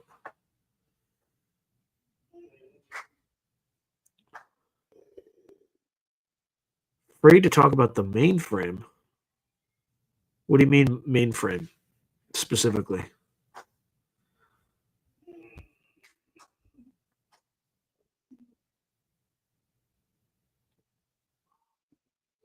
Everybody's quiet now.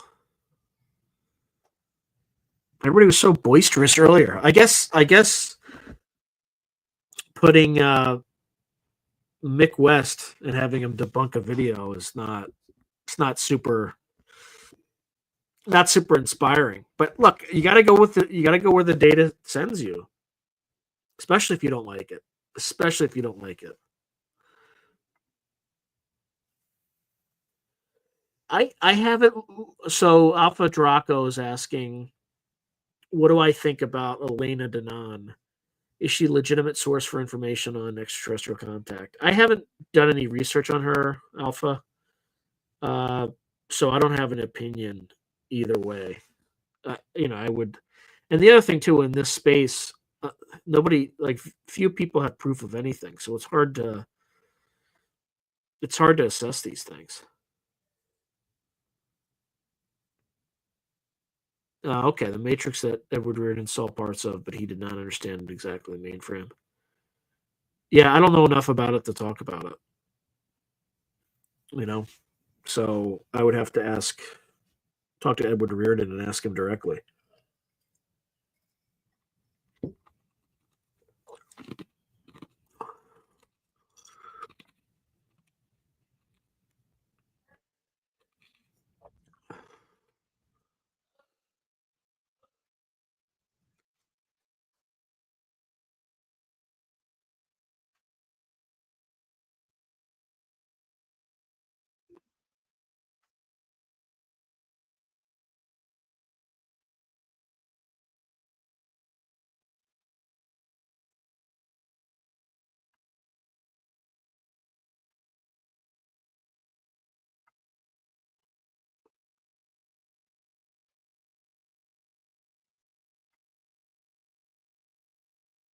All right, what else?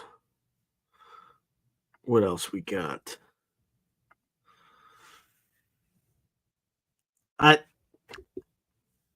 Anything that Stephen. So the question I'm getting is, any thoughts on the promised "quote unquote" disclosure that Stephen Greer says will begin tomorrow? Look, I'll believe it when I see it, but my view is that Greer works very closely with Robert Pandolfi, or Dr. Robert Pandolfi. He's all but mentioned his name in various correspondences. And I think at the very beginning of the disclosure movement, Greer was very helpful and more pure of heart. Now I think he's been... he may have been. There's no way for me to know, but it feels like a bunch of stuff he puts out is legit, and then kind of a balanced amount of stuff that he puts out is complete and utter misinformation. And when I interviewed Dr. Joseph Burks, who used to work with Greer, he said that Greer started getting close with the IC community. So I don't know what to think about him. I would just be very careful about taking any claims that he makes at face value. So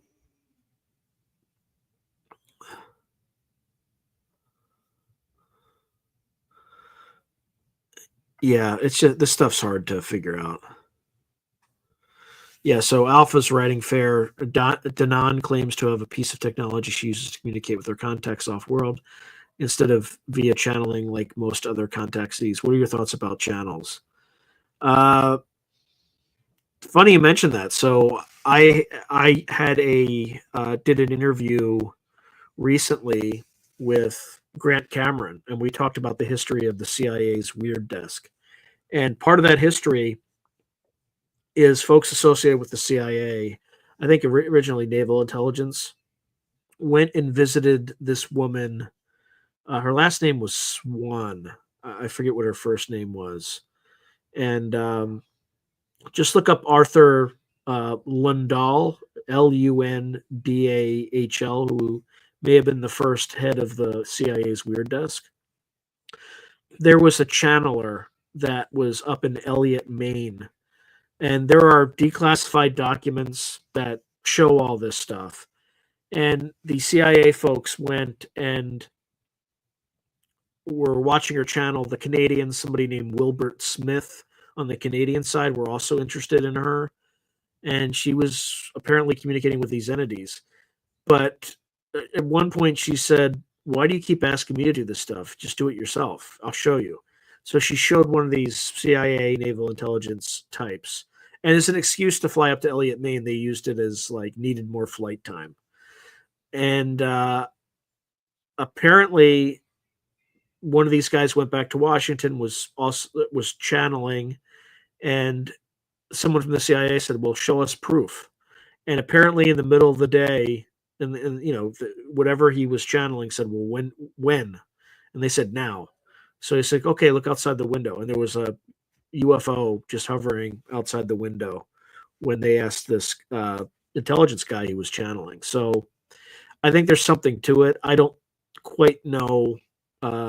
It seems like it's could be a little unsafe to me, right? It opens you up to possession and things like that, which is a real thing. There are exorcisms and things like that, but I'm not really sure of the mechanism. I think, kind of giving yourself and letting some other entity that you have no way of verifying or vetting occupy your body, I think could be pretty dangerous, right? It's like just giving some random person on the street keys to your car and say, "Have at it, have fun." So I would be careful. Let's see.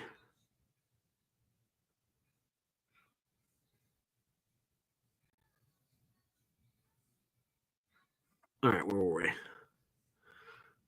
Oh, David Oates found reversals.o. Are channelers legitimately contacting extraterrestrials, or are they contacting demons? Fair question. Fair question. Like, I think there was something like the Ashtar Command or something like that. When I talked to Greenfield, that's something that they channeled in the 1950s. That was like a well-known demonic entity that masquerading as extraterrestrials. But it's just one of these things you have to be super careful, right? Of doing this stuff. And this woman, Swan, whatever, I forget what her first name is. Might be like, I'm not going to say her first name because I'll probably screw it up. But it sounds like she started with automatic writing and then progressed into this kind of back and forth sort of thing.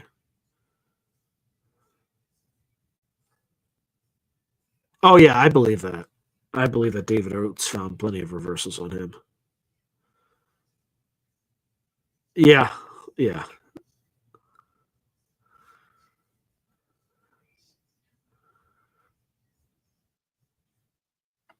Yeah, and he's very cozy with the intelligence community. No, Dr. Joseph Burks. So I interviewed him twice. You can just, it's Burkes, Burks. Just look him up. I have a playlist with those interviews. And he goes into this whole thing. He covers this whole aspect of Greer in a fair, balanced, and not kind of malicious way. So, just listen to him. You don't have to believe him, but it's definitely worth listening because he worked closely with Greer at the beginning. And he kind of came up with an alternative to CE5 called HICE, Human Initiated Contact Events. But yeah, it is a one-time fee.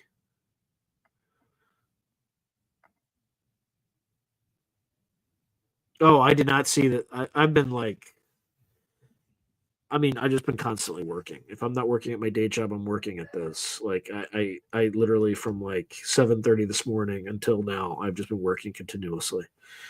So I haven't had a chance to watch any of that stuff. Hey, how you doing, Elsa? Good to see you. It's absolutely a pleasure to see you.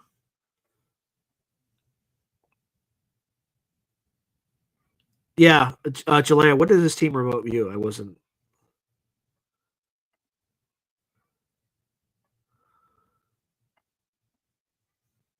Hey, Justin, good to see you.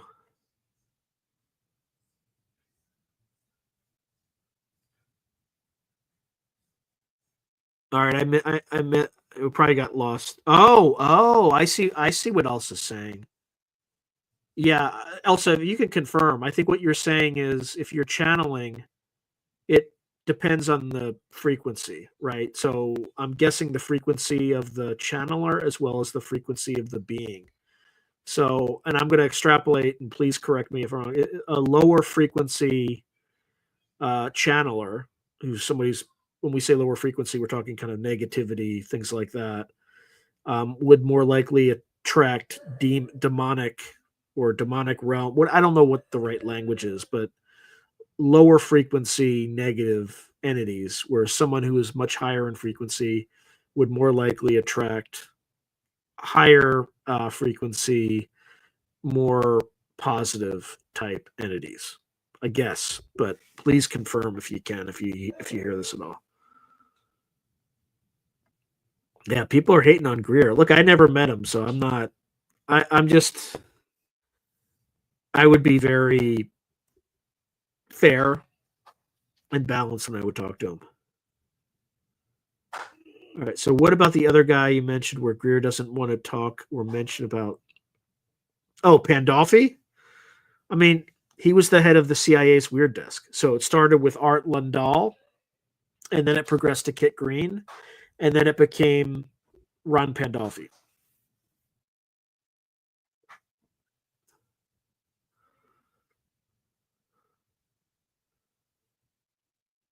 Yeah, I want to believe all this stuff too, but until you know, you'll never know.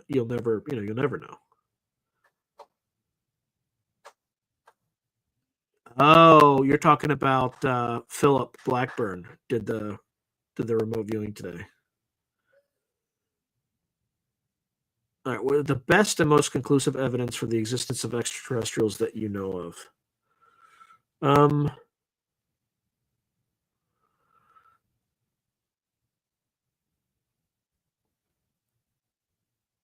I'm trying to think of that's a great question. But here's the thing, I don't know if I'm not convinced it's extraterrestrials, right? I think it's more likely to be interdimensional, like some group of beings that are phasing in and out of our reality. I mean, it could be all of the above, but yeah, it's really because physical evidence doesn't survive that far, right? It doesn't. I'm going to have to think about that for a while.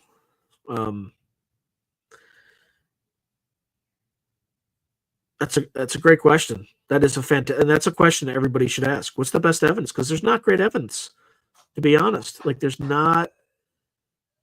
Everything is based on stories, right? I think the stuff at Skinwalker is pretty compelling, but again, it's based on stories. So where something locked these bulls into this cattle car without unlocking the cattle car, they just somehow phased in there or something. Like there's a lot of incidents but again, they're all stories. So how do you know that people aren't making them up? I think the most convincing video is the video of the UFO in Turkey, where you can actually see the beings on the craft. That's the creepiest one. That's the one that looks the most realistic. That doesn't mean it is real, but it looks pretty damning. I'll go with that. Oh, regarding remote viewing. Okay. Yeah, I guess I probably misinterpreted.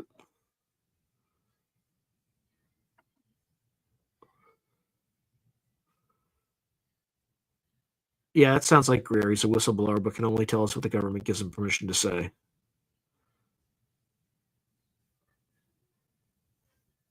Yeah, I think that's fair. Podesta leaked demos showed he said ETs were gonna. Yeah, who knows?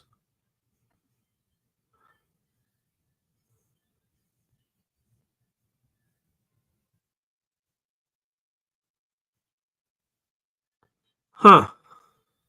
Yeah, I probably shouldn't. I probably shouldn't interview him then, because I would try to have a fair back and forth. The one thing that Greer said that just made me much more skeptical is the whole thing that the government offered him $1 billion to keep quiet. That's not credible at all. It's just not.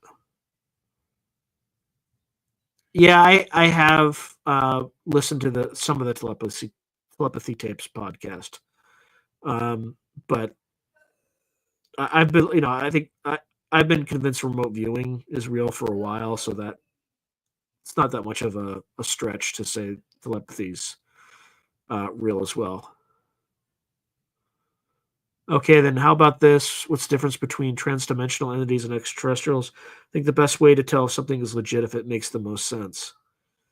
The way I would recommend is it's kind of like a hue. If you just think of a radio station, and on a radio station, every station is just a radio wave vibrating at a different or electromagnetic radiation.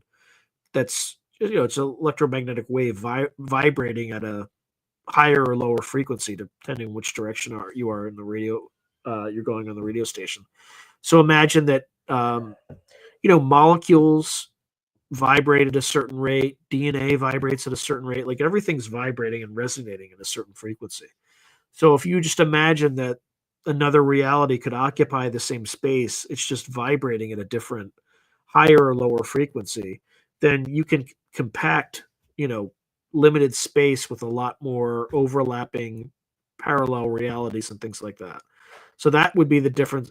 Whereas an extraterrestrial would be in our reality, it would just be coming from space. Whereas a transdimensional being would be on our planet, but just vibrating at a higher or lower respective frequency. So again, it sounds kind of woo, but I don't know if that makes any sense, but that's what I'm kind of going with.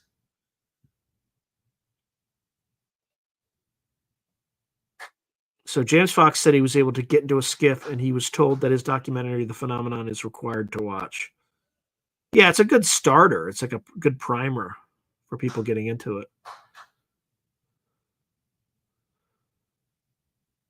Yeah, I think that's fair, Justin. I mean, it would be nice to have proof, right? But I would like to have my own proof.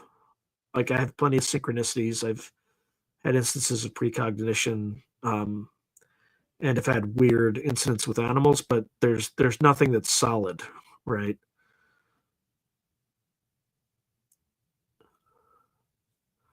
Let me see. That's a good.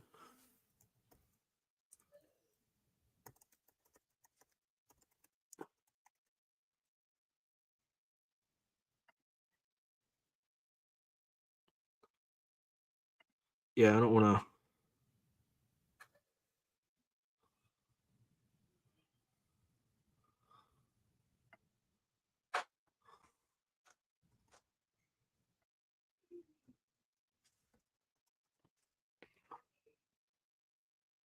I'm just trying to find a good.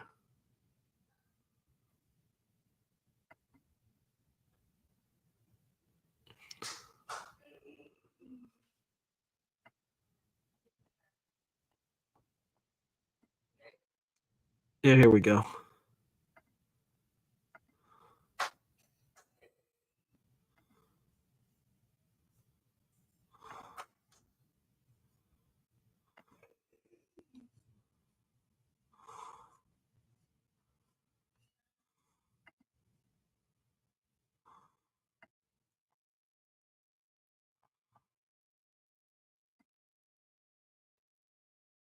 Here we go. I got it. I don't think it's a great resolution video, but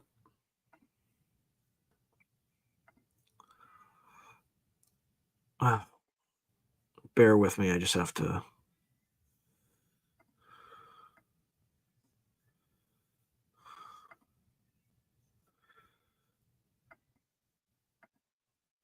I have to share it now.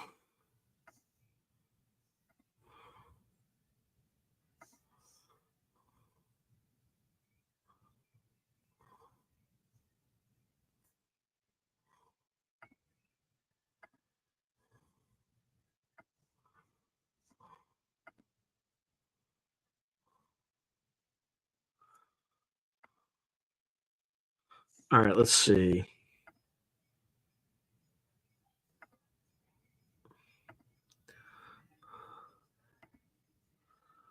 All right, you see the entity here?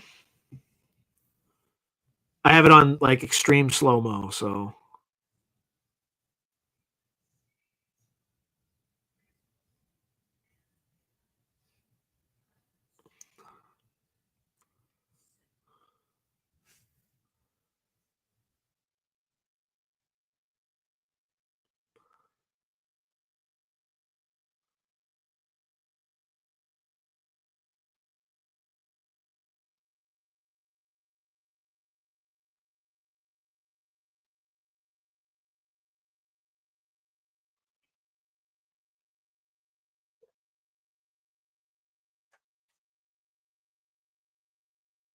Oh, this is even crazier. Oh.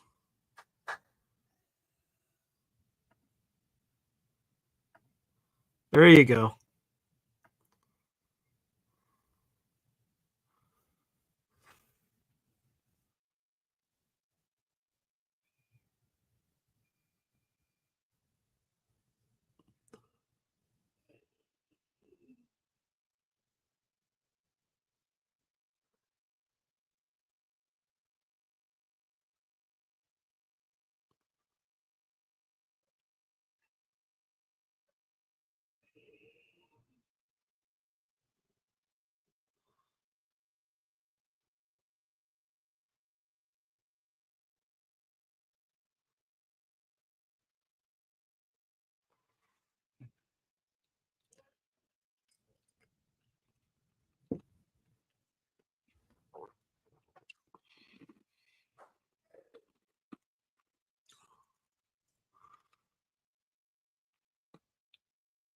There you go.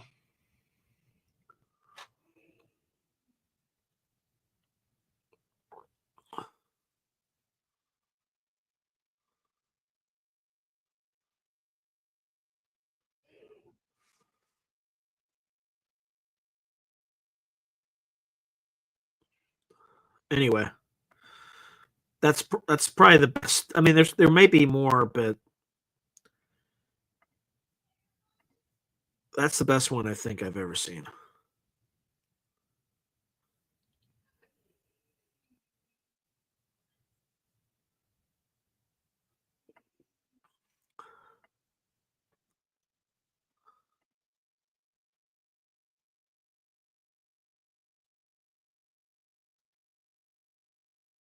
Yeah, it's definitely about nonverbal autistic children are the ones that exhibit these skills. So definitely check that out.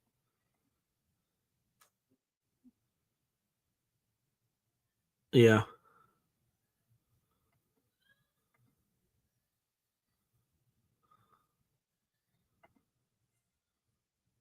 Yeah, thank you. Thank you also.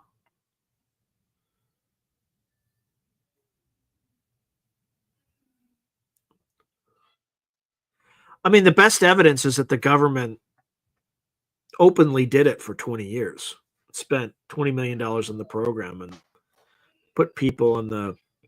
If it didn't work, they wouldn't blow so much money on it.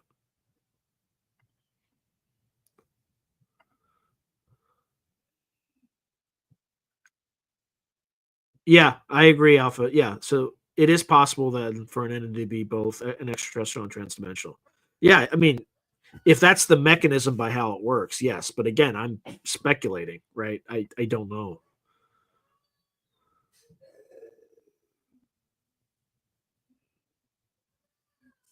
Yeah, that's yeah. They do. Yeah, apparently do speak to the dead and those things too.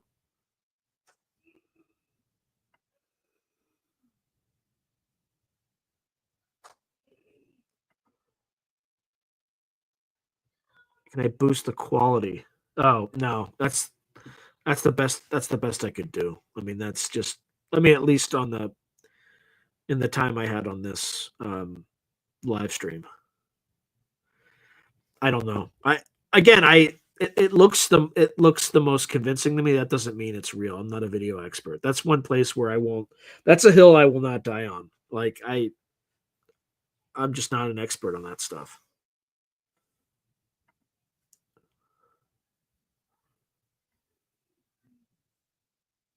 Yeah, yeah, it's an amazing video.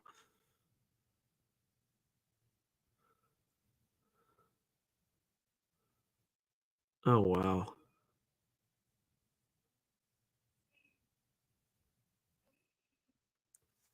Yeah, you might want to definitely check out the telepathy tapes because you might find a way to better way to communicate with her.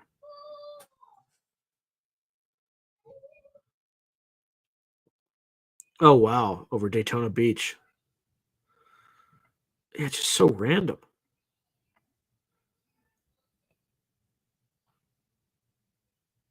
Yeah, and that's Jacksonville was there's a recent sighting there too.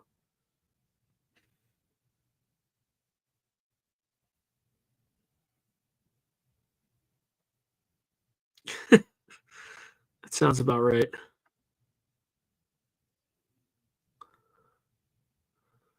Interesting.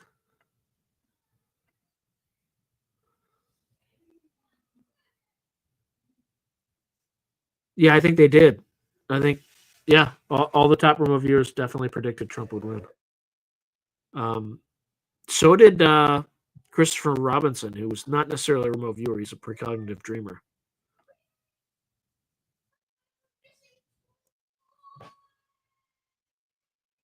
Yeah, thank you, Justin. I appreciate first time. Yeah, the algorithm is pretty parsimonious with me. Um, a lot of people who are into the stuff like discover my channel long after it's been around. We're on in 10 days it will be this channel's third anniversary. So we will be have been around for 3 full years. So not where I thought I'd be around 100,000 by this point, but it is what it is in terms of subscribers. But it's growth is starting to accelerate again, but it's very slow. It takes a very long time. After my first year, I think, at least first calendar year, I think I didn't even crack 1,000. I think I was at 959, something like that.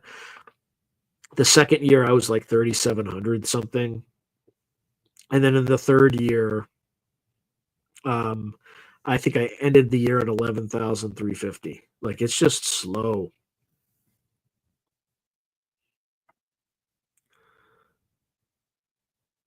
Yeah, I saw something very quickly about that. So, for folks on the radio, Alpha Draco is asking, "What do you think about all the noises coming from the night sky? I've been hearing stories of booms scaring people at night." I don't know. I haven't really investigated that to any degree. I've just like seen it, like it's kind of passing.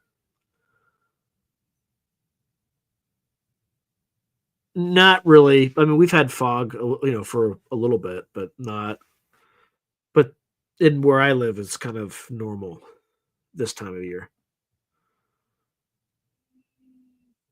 Yeah, well, I was kind of worried that they would, you know,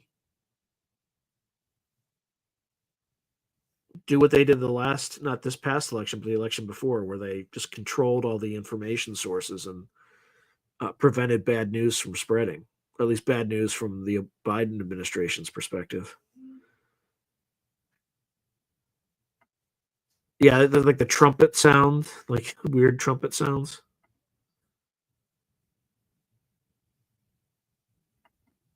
Yeah, so I don't think there was anything really to this fog thing. I think people are just getting more and more paranoid because the government's been lying to them so often that there's really no reason to believe in anything that they're telling you. So people start kind of coming up with their own narratives. So I don't know. Really don't know.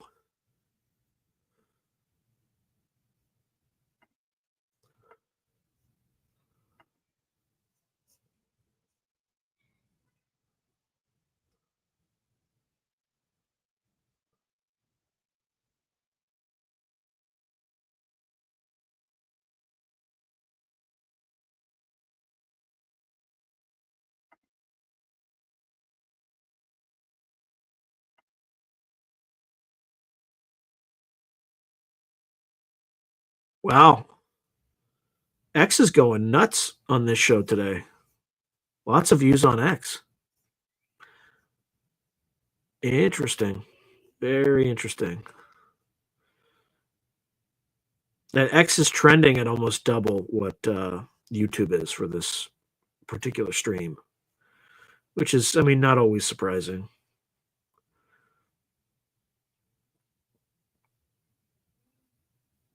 Let's see.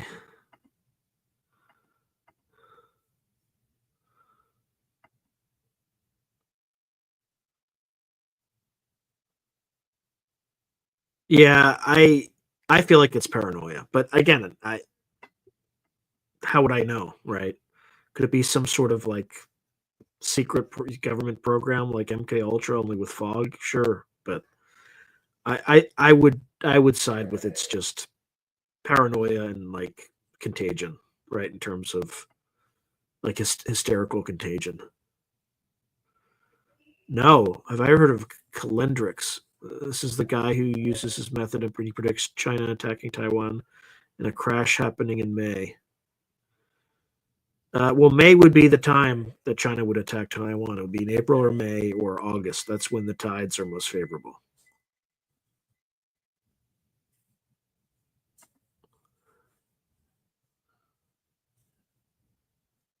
They absolutely do. There is a case of two Chechens who worked for a utilities company and one guy had like a telephoto lens that was taking pictures of a Green Beret colonel's house and children and stuff like that. And the Green Beret colonel shot him. And the Green Beret colonel was all the charges against him were dropped. So yes, they're definitely. I mean, I don't want to say definitely, but I would be extremely surprised if they did not. I would imagine that they probably have proxies through Venezuelan gangs and stuff like that. But given all the crap that we've been giving them through Ukraine, there's absolutely no reason to think that the Russians would not have some sort of groups in the United States that are ready to cause damage and sabotage. I mean, we've had like 2 or 3 ammunition fires, right? All mysterious over the last several years. So, yeah, I think there's definitely proxies here. I don't know anything about HARP. That's the thing up in Alaska, but yeah, don't know.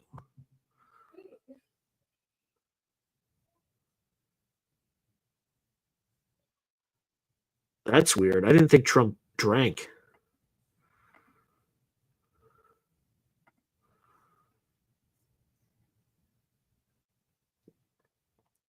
I need to bring Reardon on at some point again to see all this stuff that they keep predicting.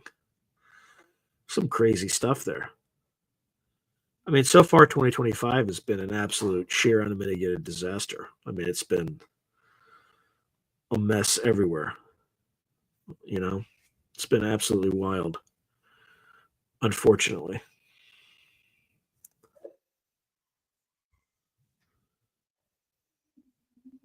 Oh yeah, President Yoon.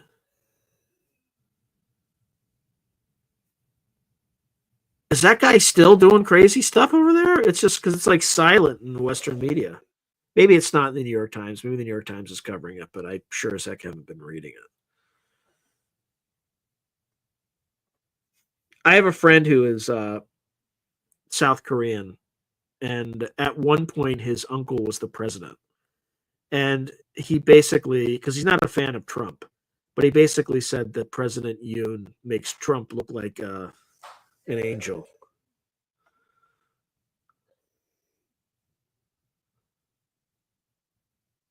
Oh man, it hasn't been a month yet, Alpha. Like I I mean I think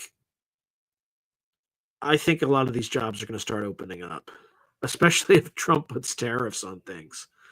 Right? They're going to need people. They're going to need workers. And that's another reason why they flooded the country with people. But yeah, my 2021 was a mess like that, and it was so bad. I was kind of impacted by the quote unquote woke mind virus, which I don't talk about it that much, but I was so angry and pissed off about it that I swore I was never going to go back to the workforce. And I started doing my own thing. And over 2 years, kind of build up a business that wasn't quite as lucrative as having a full time job, but it was enough to like reduce the cash burn. And then I was starting to get above, starting to generate positive cash for the family in terms of but I wasn't, I had a lot saved and stuff like that before that happened. So just keep trying, keep pushing. I don't know what you do. It depends on what kind of job you do, but I think hopefully the Trump administration reignites. I mean, you should never rely on a government to do anything other than screw up, but they're moving opposite this kind of highly regulated direction that the Democrats always move in, where you can't get anything done. So, and everything is too expensive to get done. I think he's going to start slashing regulation. And once that starts happening, things are going to start moving.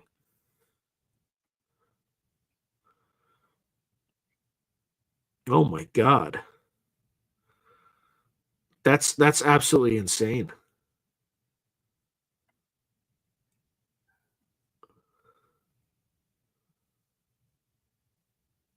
Yeah, just keep working your network, keep doing everything you possibly can. Sometimes though, like it took me a very long period of time to do this, but sometimes if you let go and let the universe kind of carry you, it will. I can't explain it, but like I just didn't want to go back, and then all of a sudden I would get a call from like one of my former bosses. Hey, this company needs a model built. Are you a financial model built? Are you interested? And then boom, that was like, tens of thousands of dollars would come in. And then another friend would just call me out of the blue. Hey, do you do that? Build models, this and that. Another tens of thousands of dollars would come in. And then I got more classes for a local university that I help out with. Again, tens of thousands of dollars would come in. So the first year was, I burned my cash went way down, or not way down, but I burned a lot of cash. And then the second year I just mitigated that burn. If I continue with it into a third year, who knows? And it wasn't like YouTube was barely, it was like nothing the first year. And it probably won't be enough to quit a day job for another 2, 3, 4 years. But if I get there, that I would prefer to kind of do that, write books, and do a lot more creative things. Because I tell you what, the day job is extremely stressful. and not because it's not because of the people, just because of me. I'm weird that way. I'm much more comfortable working for myself, because I can kind of focus on what I want to focus, and I'm not kind of whipsawed into doing something that somebody thinks is more important, right? And look, they're paying me, so that's they get the only vote, so that's what I have to focus on. So just keep doing what you're doing, man. Just keep applying, keep working your networks. Yeah, I don't know if he's never had anything to drink, but he certainly doesn't drink now. And again, that's what he claims. Oh, so you still kind of have a job, it sounds like. Oh man. It's all right. It sounds just be patient. You'll be okay. It sounds like you have something waiting for you. You're just waiting for it to, get started.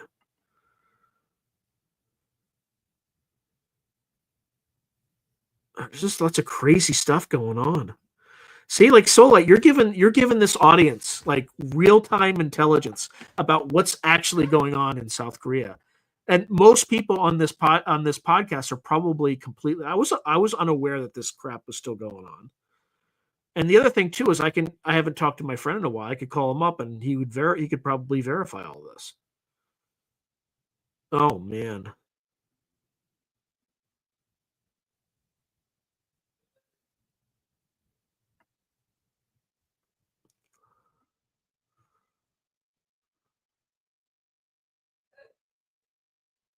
Oh wow. Yeah, you're gonna be okay. You're gonna be okay, Alpha. And I think things are swinging back in your way, in your direction, because people don't like that we just flooded 8 million illegal migrants into the country, and those are the people who would be competition for your wages. So, um, Human's going to come in and he's going to just clean house. So there's going to be pressure for them to bring you back. So, from a macroeconomic standpoint, I think you're going to be in the catbird seat in about 6 months. Like you'll get back sooner than you think.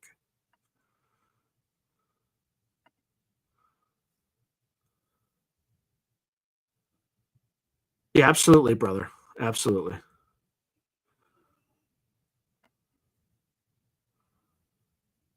Yeah, I know. Since you live there, you're around. Yeah, it'd be good to have updates on what's going on in Korea from time to time. I've actually been there only once, but I loved it when I was there. It was not at all what I expected. It's kind of like a mix of it's like a gigantic mix between Los Angeles and San Francisco. That was like Seoul. That's what Seoul reminded me. Only there's you know, a few miles north, there's all these artillery shells that could destroy the city in like one day. All right. All right. With that, I think I'm like 2 minutes over, so I think it's time for me to go. I'm already getting stressed out with work starting tomorrow, but I got a lot done this weekend. I only have I'm now 6 episodes ahead.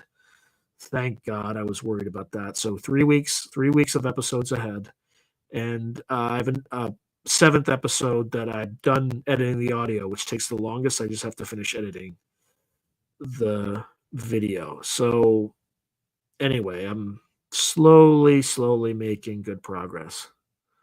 Anyway. All right. Well, good night, everyone. God bless. And I'm going to play some music like I normally do. And yeah, Alpha, yeah, just let me know if you ever need anything. Okay. Like I've been in that situation so many times in my life. Like it's just capitalism can be brutal. So, which is why I've been so paranoid in saving money and things like that to handle like these insane reversals that you have. Yeah. So, I mean, it inspired me to start this channel. Like, you got to have your own brand. You got to do your own thing, even if it's on the side, because it could grow into something. And I hope this grows into something. It sure as heck is taking an immense amount of energy and effort, but hopefully it pays off someday and I can do this full time and start traveling to places and doing there's so many things I could do with this channel. But again, I mean, that won't start until it's like 100,000 plus, and I've done a little bit. I went to the outskirts of Skinwalker once. there would be like more funded trips like that. Anyway, thank you, Miss Tessa Marie. You all have a great and wonderful week, and continue plowing through 2025. Just hoping nothing else bad happens. For those who just joined, I was just telling the audience there was an earthquake today in my town. So it was fine. Nothing, the thing shook a little bit. It was about 3.7 magnitude. Anyway, all right. God bless everyone. Good night, and talk soon.